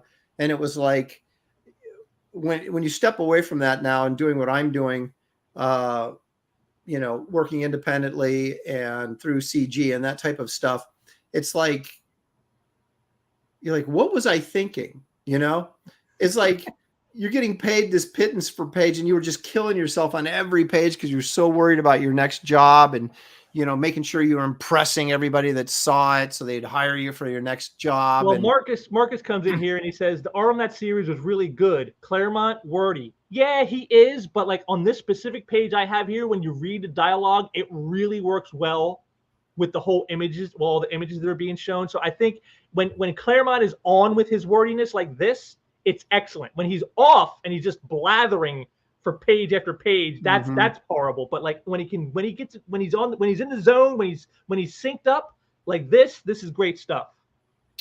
I'm not going to give away any spoilers or anything. Blackjack says Aaron needs to bring back Lord Pumpkin, just rename him and put him in Wraith of God. I'm just saying that you know, if you have some sort of interest in something of that nature, you probably should pick up Wraith of God Blood Hunters.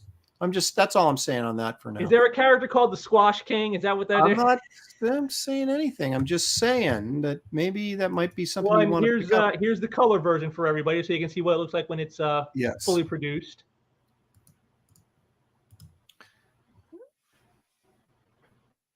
Actually, I kind of like that sort of kind of muted color scheme with all the purple and just the that little what do you want to call it, brick colored dress. Like I said, that lower left corner. I mean, just look at that image in there with all the dark shadow on her inside. It's horrifying. I mean, this truly feels like a horror comic that way. See, Yeah. right there. I mean, it's like she's enveloped in darkness and dread. Mm-hmm. This is nice. But then right in the here, end, he pulls it out, because if you scoot over there, you can see what she says. You know, I can't endure anymore. I want to give up, but something inside won't let me. And so she struggles forward. And it's like, even in the end, in all the darkness, there is still hope. So like I said, so really with Claremont, yeah, page. he is wordy, but when he's on, it's excellent stuff like this. When he's off, it's just total blast. You're like, God, this is a bore to read. Can we get to the point already?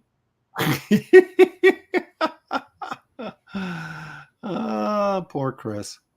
Oh, my goodness. Is he getting paid by the word for this story? Is that what happened here?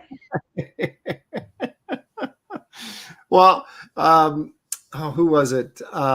Mike Sellers just posted Mike had a short stint as editor-in-chief at Wildstorm, but he was also he lettered some of my What the stuff back in the day, and he had lettered.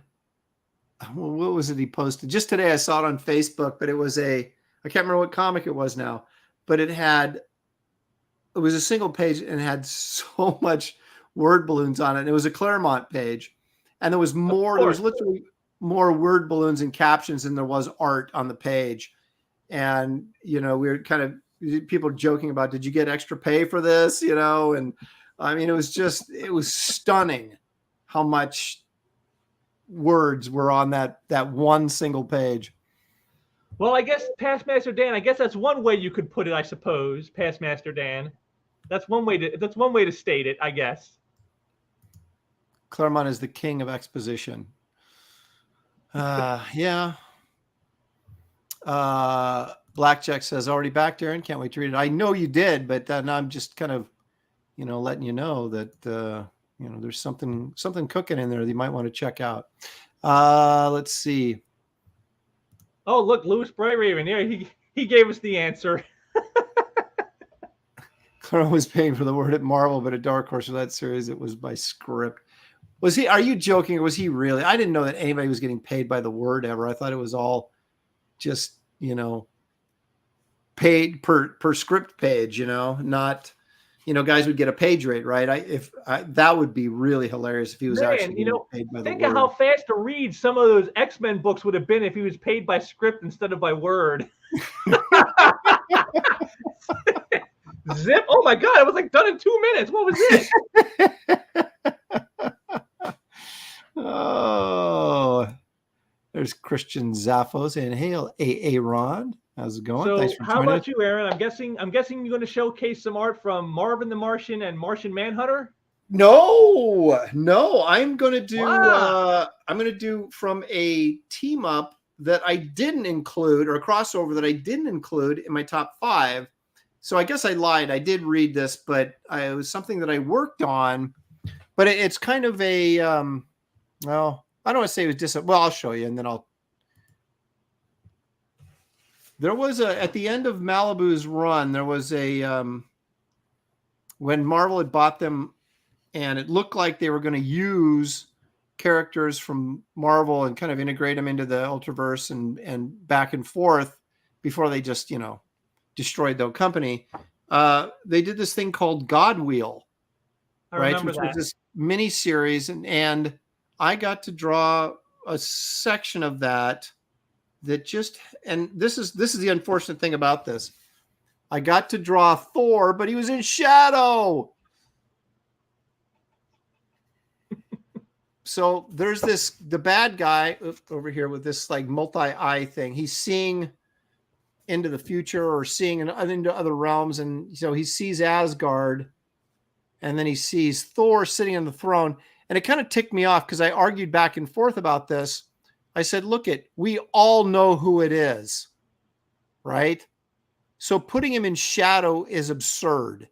We all know that that's Thor, so just let me draw I would have Thor. thought at the very least, maybe like a shaft of light across the face, so you see some of the face at least. I mean, I could have saw that. You might keep it more shadowy, more he's like maybe depressed or dour. Okay, cool, but a little shaft of light across the face, just so you can see his face, I think would have been the way to go, rather than just totally blacking it out. Yeah, I agree, because it was kind of dumb, but they wouldn't budge on it. They said, no, we can't reveal him yet. And I'm like, well, we are revealing him.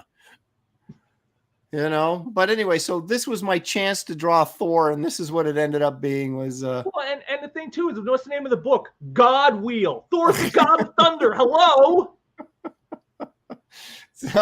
So I hung on to him. You see those boots, you see those armbands, you know who that is. Come on, it's God Wheel. Who do you think it is? Right, and this is classic Thor too. This isn't like any sort of modernized Thor. It's classic Thor. It's Kirby Thor and Buscema Thor. So anyway, that's why I hung on to this. But as I was Bilbo Baggins says it's a boot reveal. Thor's boot reveal. If you know his boots. Anyway, okay. But this has nothing to do with anything, but I found it laying there and I thought I would share it with you because it's X-Men. This was like the only time I ever got to draw, I think, Wolverine. This is in his blue costume, yellow and blue costume, and Colossus. Norm Rapman inked it. And this was part of House of M. What was the one that had all this? They had the problem with the Sentinels were destroying everybody. Last Days of Futures Past. No, it wasn't that. Oh, this is House of it was House of M, but House of M Aftermath. Oh, okay. So, anyway, I don't know if this panel was supposed to be this big, but I said, yeah, I'm making it big because you can see there's like 1, 2, 3, 4 panels down at the bottom. Like, who cares about this crap? I'm drawing this. So I don't know that I care about this crap down here. They want to see Wolverine and Colossus. That's what they want to see. Right, exactly, being cool. So there you go. Sorry, I thought I'd share that. But anyway, so actually one of the pieces of artwork I shared did sort of fit the theme of the show with the crossover. Blackjack is commiserating with you about the Ultraverse.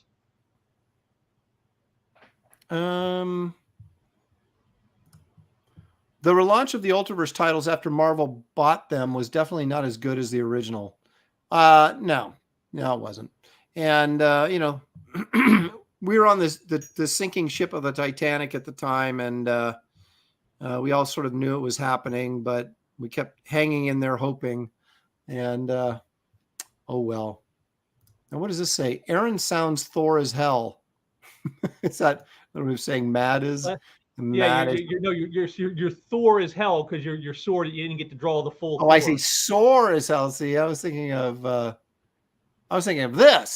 I'm as mad as hell, and I'm not going to take this anymore. Yeah, that's what I was thinking. So, well, no, that's how you felt after they told you no, you're going to have to do Thor in shadow, and that's how you felt. Exactly. I mean, because if you remember. Thor wasn't selling that well, so Marvel said, yeah, okay, you can use Thor in this crossover event. And so they were making it on Malibu's end. Oh, this was a really big deal. On Marvel's end, it was like, yeah, who can we give? Okay, use Thor. We don't care. And George Perez drew some of that stuff. And it seemed like it might be a big deal there for a minute. And then it quickly became obvious that it wasn't going to be a big deal. Well, that's because Marvel didn't buy Ultraverse because they wanted to add these great new characters. They just wanted the coloring department, really, and that's all they wanted. And once they got that, like, we don't care about this other crap. Actually, what I've been told now from inside sources is that in fact, was a smokescreen that they put out. The reality was that DC made an offer on Malibu, and DC, from what I understand, had a genuine interest in taking those characters and bringing them into the DCU and actually using them. Marvel came in and bid over the top of DC because they didn't want DC to get it, but they had no plans or intention of using those characters. They just wanted to get rid of the competition. And so they came in and offered more money than DC was willing to pay, bought it, said, oh yeah, we're buying it for the coloring. We're going to do all this, that, and the other thing. And then they destroyed it a few months later and everybody was out of work. So there you go. The evil empire, even before Disney owned them. Joe says, does look awesome. Someday you might make it in comics, kid. Yeah, I'm going to keep trying. Despite my, oh, wait a minute. Here's some more interesting information on that script. Well, when I ghost wrote for Marvel in the 90s, I got paid by the word, 8 cents per word versus a page rate of $35 a page. Max script rate was $700 a script. How about that? I did not know that. So basically, Chris Claremont was getting his max for a script every single time rather than taking the $35 a page. He was like, I can get more words on there than I'd have to do the math here, but what is that? 8 cents into $35. How many words is that a page? Let's see here. 35 divided by 0.08 equals, that's 437 and a half words per page. I'm sure he did that in like 2 word balloons, didn't he? No, 3. He would take at least 3 for that. Chris, I'm kidding. I kid because I care. I worked, of course, with Chris on the second run of Excalibur for 12 or 13 issues. And he was a good guy. I had no problems working with Chris. But yeah, he was a bit verbose at times. Which hurt more, having to read his scripts with all that verboseness, or always being compared to Alan Davis? Which was more hurtful for you, Aaron? Well, no one actually said it in front of me, compared me to Alan Davis, but I knew everybody was doing it behind my back, going, "Oh, this sucks. Where's Alan Davis?" I'm sure that I was saying that. The artist of the book is saying, "Man, this sucks. Where's Alan Davis to do this?" Yeah, why didn't they get Alan Davis to do this? Well, first of all, they said, and I was a huge fan of Excalibur. That was the one X book I read, and then X Factor I read because of Louise and Walter working on it. But I was a big Excalibur fan, and they said, hey, we're rebooting Excalibur. Do you want to do it? And I'm like, heck yeah. I was thinking Captain Britain, Nightcrawler. I was thinking we'll get the old team together. This will be great. And it was none of that, So I had to create a ton of mutants. Dare I say new mutants for the book, which was fine. A couple of them were actually pretty good, but they've never been used. But at the time you would think, oh my gosh, this is a gold mine. I'll create all these new X-Men characters and then someday I'll be getting royalties off of them. Hasn't happened yet, but let me create all this stuff that will never make me any money. Yeah, well, that's what it turned out to be, but who knew? But anyway, it was good working with Chris. It was fun. I could say I worked with a legend. But now it's time for some con stories. All right, James. Do you want to say something? This is some old news. Now, if you guys remember back when we did our favorite animated films, I told you that at one show in 2011 at Emerald City, I had a print made that honored the 25th anniversary of Transformers the movie. I couldn't find the image anywhere on my computer. I guess it must have been purged long ago. But as I was digging up stuff for this show, I came across something in a search, and someone had posted it somewhere, so I grabbed it. So here it is, guys. You can see the image now. This was the print I had made specifically to honor Transformers the movie. So you commissioned someone to do this specifically? I was working with both artists Ben Hansen and Randy Kintz, the people who did this at the time. Randy did the Autobot side, Ben did the Decepticon side, and I based Rodimus and Galvatron off of Iron Man and Doom from Iron Man 150. And then I said, let's put the ghostly heads of Optimus and Megatron above them, because that's kind of the passing of the torch is what the whole movie is about. And as you can see, Ben did the classic Megatron, but unfortunately, Randy didn't get the message, and he did the Optimus Prime from the live action movies rather than the classic cartoon series. And they're like, no. And I couldn't have him go back and redo it, because by the time I gotten the piece done and got the image to me, I had to get it colored and I had to get it printed, and it was like crunch time for the show. It's like, I don't have time for you to go back and fix this. Dang it. So I just had to go with it. But this was it right here, folks. The honoring of Transformers the movie in 2011, the 25th anniversary, right here. This is what I did. This is my concept.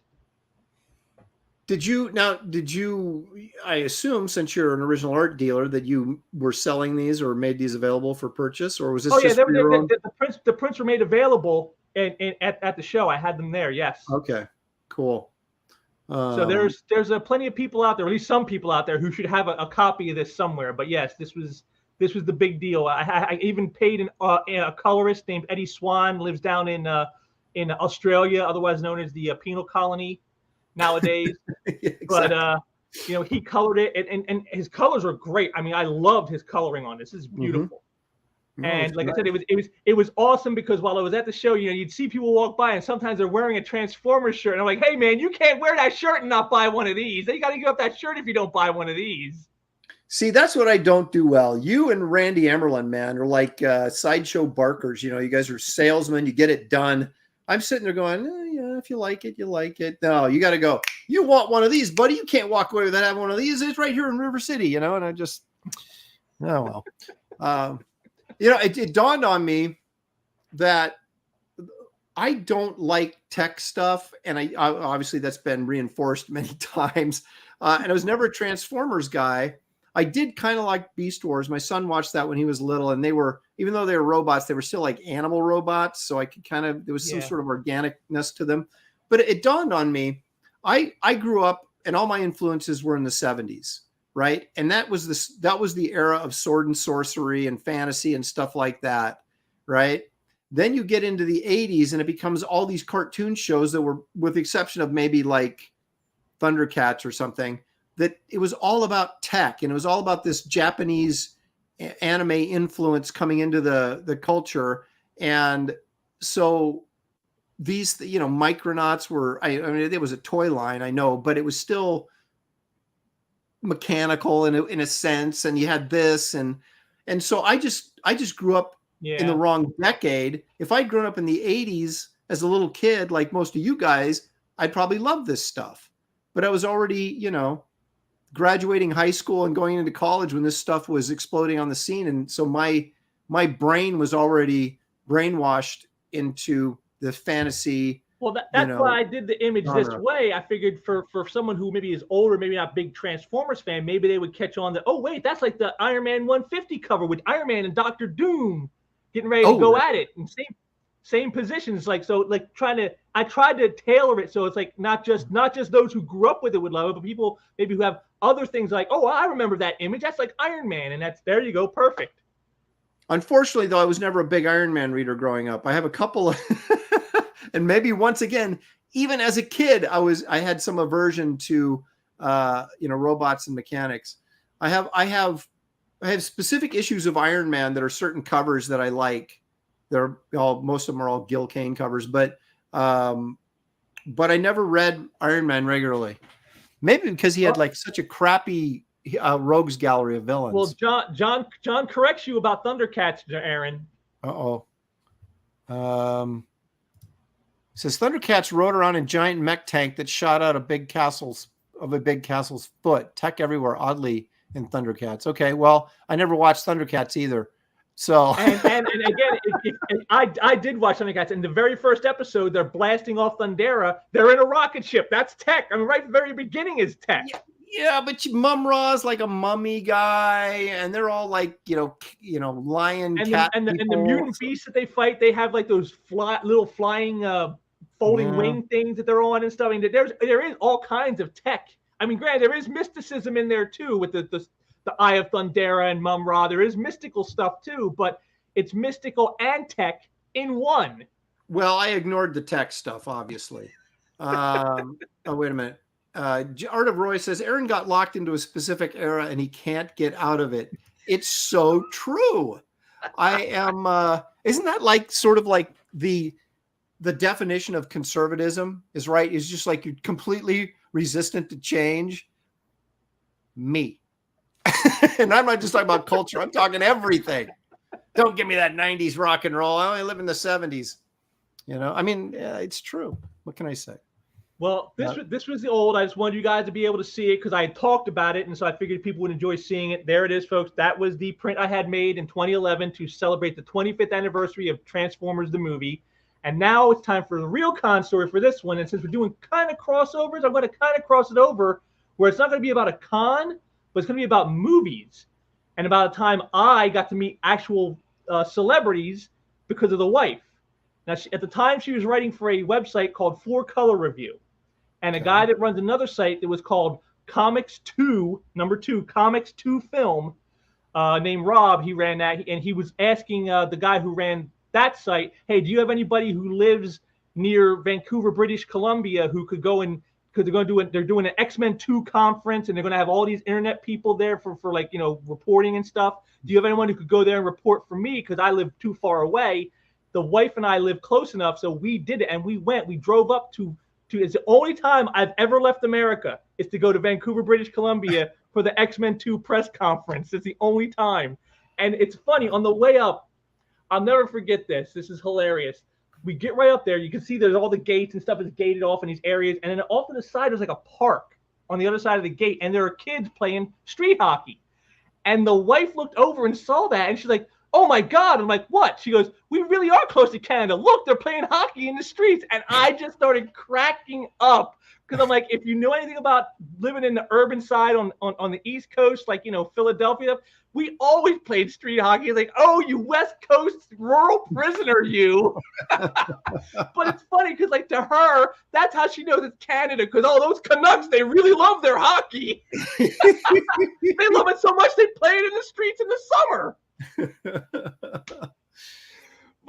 But it was hilarious. But I loved it. That was great. But then we go to the show, and we're there, and the wife and this other one woman who was another like reporter person for the internet was there, and they got the vapors because they looked down this one hallway and they got to see Hugh Jackman without a shirt on. Oh. And they both got the vapors checking that out. It's like, well, hey, that's not fair. Right. I didn't get to see Halle Berry or Rebecca Romijn with her shirt on. What's I know that? What? Yeah, come on. Yeah, where's the love over here? What's that all about? Exactly. Come on now. But then we go in there and we each asked some questions. She was the first one to ask a question. In fact, she asked to Hugh Jackman, of course.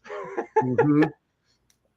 I assume he put his shirt on before he, you know. Of course. But the best question was my question, because I also asked one of Hugh, and I started to ask him. I said, you know, in the previous film, you know, we spent so much time with your character. You know, you were really the breakout star in the last film. And so we saw so much of your character. What are we going to see in this one that we didn't already know from the previous one? And when I said he was the breakout star, Ian McKellen went, ha! And then everyone bust out laughing on the stage. And Hugh Jackman goes, I'll sort you out later, you know, for gratuity. Mm-hmm. And the joke kept going because later on another question was asked. And Patrick Stewart was there. And he goes, well, I think that's a question that we should ask of the breakout star of the last film. It was awesome. Like we built it the $1 million conference because like all the stars of X-Men 2 were up there, including director Bryan Singer, and all the stars. It was like for like the 40 minutes they were talking with us, we're like, well, the studio probably spent like $1 million for that. So it was like the $1 million press conference. And that was like one of the best times I ever had. And as a little token to everyone who was there, we all got to do this pose in front of this image, which here's the image right here, folks, to prove that I was actually there. This is me and the wife. Look at that younger version of yourself. 2002 in front of the entrance to the danger room. You look like one of the Three Musketeers. If you had a hat with a feather in it, would have nailed it. And look, I got Spider-Man on the shirt, and I got the Batman and Joker shirt on top of that, so I'm representing Marvel and DC. So was this actually like a photo, or was this actually the set? Yes, this was a photo op they gave everyone there. You stand in front of this like mock-up they had of the entrance into the X-Men's underground lair to the danger room, and this is where you stood to get your picture taken. So this was essentially just a press conference then? Yeah, it was just a press conference, and you know, you asked some questions, and then they took you around. They took you to a building where they showed you some of the set designs and stuff like that, all this artwork on walls, and then they took us to one of the sets that wasn't being used anymore. We got to see one of the sets live, and it was an incredible experience. It was an incredible experience to do that. It was, you know, and you know, it's yes, we were. I was all young once. Now do I have to find 28 years old. You were what? I was 28 years old in this picture. This is me at 28. 2002. 2002. I was I was younger than I You were am now. 38. Yeah. Yes, you were 38, 38. 39. Yeah. Yeah. That's right. I had hair. My whole life was in front of me, feeling good. Little did I know. That's how I felt too at the time, right Yeah. here. So my whole life is in front of me, and now it's like I'm like, oh, guess not so much anymore. Yeah, I know. Now you're looking. My whole life's behind me. What? That's How right. did that My better happen? days, they're all back there. Oh man, I tell Well, you. yes, this was my first real experience with celebrities. I'd never done anything with celebrities before, and this was the first time I did that. And like I said, it was just hilarious because how my question not only got clowned on at the time, but then later they brought it back later and they clowned on Hugh Jackman some more with it, and I just thought that was awesome. It's like, wow, I created something without even trying. Exactly. What do you say about this, though? No, that was definitely the spider emblem that's like on the center of his chest. That's the spider emblem there. It's just larger. Yeah, don't try and out nerd James, okay? Because it's not going to happen. Trust me, I know. I ordered that shirt specifically because it was Spider-Man. So yes, that is a Spider-Man related shirt. Angry Gamer says just a press conference. Aaron says, well, what I meant by that was that they weren't on the set where they're actually shooting some of this stuff is what I meant. Because I wasn't sure if that was like a backdrop they stood in front of. They're actually were at the set doing the press conference is kind of what I was trying to get at. They set up a little stand up area where they were all sitting up on this elevated area looking down on us in the little pit where we're sitting and stuff. And we got to see a preview of the X2 trailer before it was made officially available. All kinds of cool stuff. It was definitely one of the best comic related experiences I've ever had is being at the X2 press conference.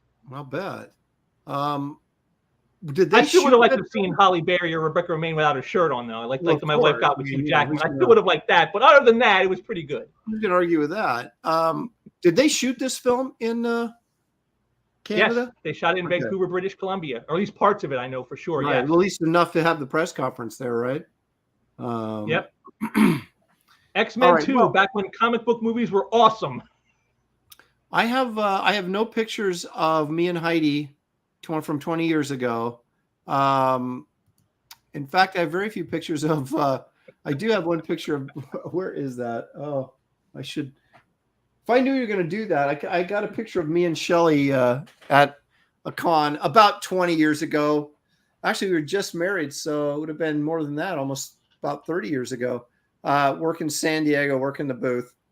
I'll have to share that next time I dig it up. But you mentioned Bryan Singer, which made me think of, and I know that there's some salty tales about Bryan Singer floating around Hollywood that. Oh, hold on. What's this? Snake Oiler says I could be an extra in a Cameron film. What? Not sure where he's going with that, but I don't know where that was going either. But anyway, back in the day. This is even at the big convention center in San Diego, but before San Diego became such a just out of control multimedia show where you had 150,000 people crammed in there like sardines, and you used to see, celebrities and people walking around, looking at stuff. I remember seeing a couple girls from one of the shows my daughter watched on Disney. I can't remember what it was, walking right by my booth. She wasn't there. And she's like, of course. Did you say hi to him? Did you get an autograph? I'm like, you know what they would think if some old guy's yelling, "Hey, girl, come here." My daughter watches. You're gonna, So I didn't say anything. But that didn't seem to stop Walter Koenig when doing it with your daughter. That's true. Hey, girls, come on over here and talk to me. That might have just been boredom though with him. I don't know. But anyway, so I went to the Marvel booth, right? And God, this was right after. The Usual Suspects came out. So I don't know what year that was off the top of my head, but it was a while ago. And it was before Superman, right? Before Bryan Singer did his Superman movie. In fact, it might have been just before the X-Men movie came out, or was just had just come out, but I want to say probably just before it came out. Well, that would be like 1999, 2000. Yeah. Yeah, so it might have been that far back. And anyway, so I'm wandering around the Marvel booth, and you know how it is. If you've been to San Diego, you go in there now, it's like you can't even move, right? Everybody is just crushing in there all the time. I walked over there just to see what was up, maybe talk to some editors or something. And Bryan Singer had just finished his signing or whatever he's doing, and he's just standing there. There's no one around him, or anything like that. And so I went up to him because I knew he'd gone to USC. In fact, he was there at film school. We overlapped. I didn't know him in film school, but we were there at the same time. He was there a couple of years after me, and I was there a couple of years before him. But there was that middle section that we overlapped. And we knew one of the guys that did John Ottman, who does all of his soundtracks and musical scores and stuff, was my age and was in my class, and I'd worked with him on different projects and stuff. And so I just went up to him and said, introduced myself, and then told him I was a comic book artist, but then said, I went to USC Film School. And he was, of course, then you're like, whoa. And then we start, exchanging these stories and everything and talked for a while. And the reason I bring it up is there's no big payoff or anything at the end of but to kind of like juxtapose what San Diego is now and what it was then, where you could sit there and have a conversation with a major director in the middle of the Marvel booth, and no one was like, you didn't look around and suddenly there's 40 people standing around like this, with their phones, cameras, taking pictures and stuff like that. Which you couldn't pull that off now if you tried it, and even get close to people. There was a while ago, just kind of piggybacking off that, there was at one of the San Diegos, Dwight Howard, who's an NBA player, he's retired now, but he's 6'11", 7 foot, huge guy. He was dressed as Predator walking around in San Diego, and, took his mask off near where my booth was chatting with some people. And, it wasn't that big a deal, but now it's like, you can't even, they don't even go to the booths anymore. They usher these people in the back way, to do their like big panel on Saturday, and they get them out of there in their limos and get them the heck out of there. But there was a time where you could wander around and go, oh, hey, that's Frank Frazetta, or, oh, hey, there's Walter Simonson, or hey, there's the film director, so. Wow. Anyway. People are harshing you in the chat on this one, Aaron. John says, starting to be a Shane story, Aaron. And then Aaron and Dino Policio says, Aaron telling a pointless story. Mark Pengreen says, 100% Shane energy. and then John says, am I watching Shane Davis tell a story? Well, there may be no payoff, but at least it wasn't like, 15 minutes long, right? It was kind of a short little thing that the only con stories I have that have payoffs are somehow me being humiliated, and I just can't tell those every you pissing week. Somebody off. It's either you humiliated or you piss somebody off. That's how they always pay off. The payoff is either Aaron humiliated or Aaron pissing off somebody. So it's like, you guys already know the ending of the story. So I tried to pick one where, there wasn't an ending actually. But, we, talked about the good old days and then parted ways, and there you have it. So. And then you went off to be with your wife, and he went off to find, some kid to diddle. Apparently, as they say, as the rumor mill would have it. Yes, the rumor mill. Would not surprise me a bit, but I have no factual evidence, so therefore I will not comment on. Allegedly. That's, right. That's how you cover yourself. Allegedly, he did that. Allegedly. But I do think it's important to make the point that which the point of the story is that San Diego was a different animal 25 years ago, where you could actually run into somebody and talk to.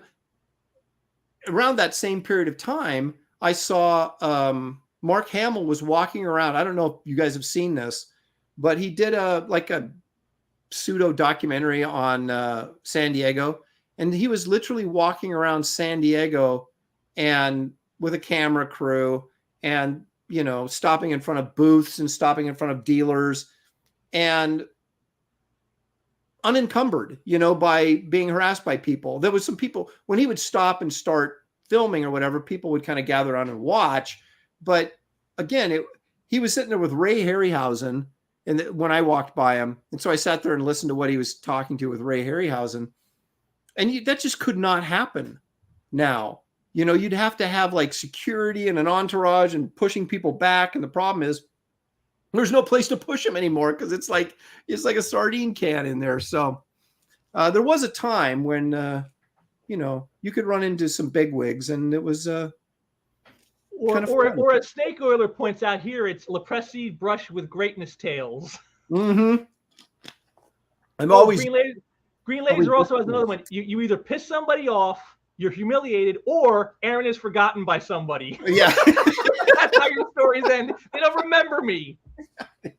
And the end of the story is they don't remember me. So or they mistake you for Adam Hughes. I'm not Adam Hughes. Oh, well, right. I like your stuff too. How many? Yeah, exactly. How many I was mistaken for Adam Hughes stories can I tell you? After a while they just become the typical story. So I thought I'd pull out the Bryan Singer there. But anyway, so there you go. That's the best I can offer today. John says, now all you run into at cons is women wearing yellow ears and in a bikini calling themselves Pikachu. Yeah, exactly. It's true, and there's a different category of women at cons now than there was 30 years ago when I first started. Well, I even remember in the mid 90s, the booth babes. I remember them, but like they were few and far between. It's like now it's like there's seas of all this. I'm like, what is this? Well, the booth babes were hired to be there, right? To bring people. I mean, they weren't going there because they wanted to. They're going there because they got paid. But then what you found out was when cosplay became this big deal, and everybody felt like, oh my gosh, I'm gonna be discovered as a model or an actress by cosplaying at San Diego. And you're like, really? Is that what you really think? But it brought, a lot of beauties out of the woodwork to, be scantily clad at a con, which I don't think anybody's complaining about. But it doesn't always bring out the beauties, Aaron. I remember. No. I'm going to give you guys a bonus con story. This is about 2003 at the Steve Miner show. Joe Linsner was there, the creator of Dawn. Yep. And I went there with Heidi, and then a couple of friends went with us because they were fans of his work, and we all went because they wanted to meet him. You know how I knew it was time to leave the show? When I was walking around looking, at the various vendors, seeing there's some comics I'm going to buy, and I saw a Sailor Moon cosplay from the back. I'm like, oh, that's Sailor Moon. And they turned around, and Sailor Moon had 5 o'clock shadow. I'm like, okay, it's time to go. The freaks are coming out. Time to go home.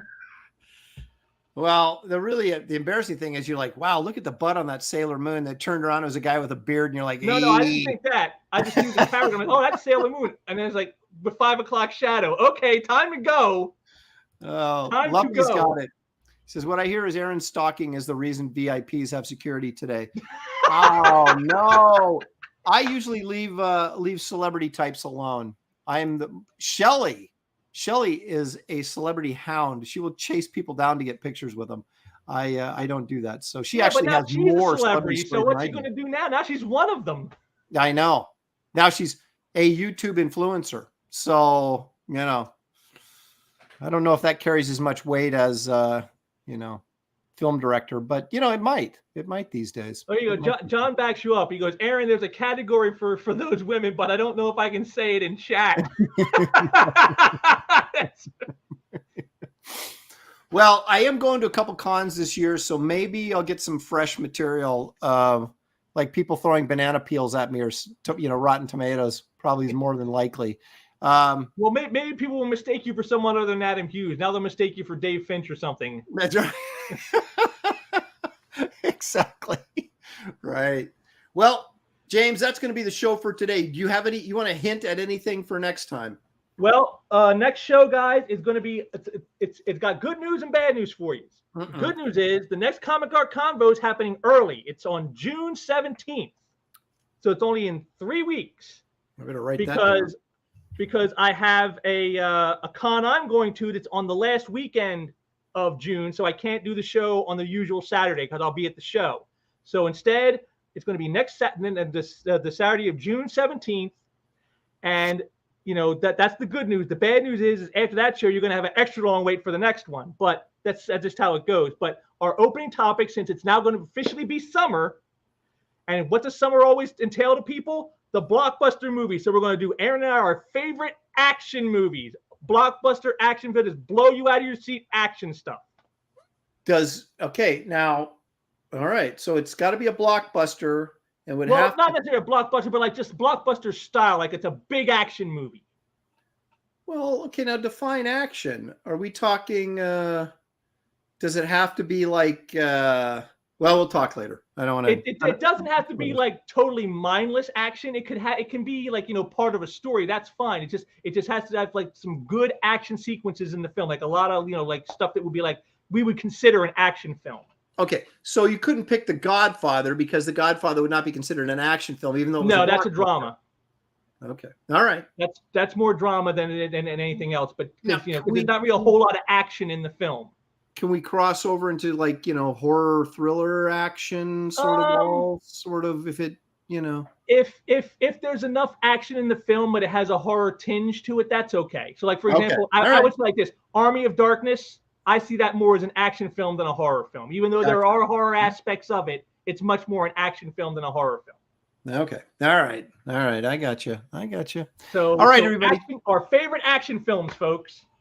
I would ask everybody to please hit the like and subscribe button if you have not already to help this channel continue to grow so we can bring you more nerd content just like this. Also, if you'll check the description of this video, you'll find a link to my campaign, Wraith of God Blood Hunters, and you'll also find links to James' social media accounts, which are the MeWe group, where all the information about the artists I work with and myself are all posted up. All the things we got going on is all right there, one-stop shop. We got the art gallery where the art is for sale. There's currently over 1,100 pieces. I just added some new stuff in the wake of the Comic Art Live event. So there's some new stuff up there. And of course, there's my YouTube channel. So you'll like and subscribe mine if you do Aaron's. And lastly, of course, is when you go to my channel, make sure you check out the little section I have called Why It's Great.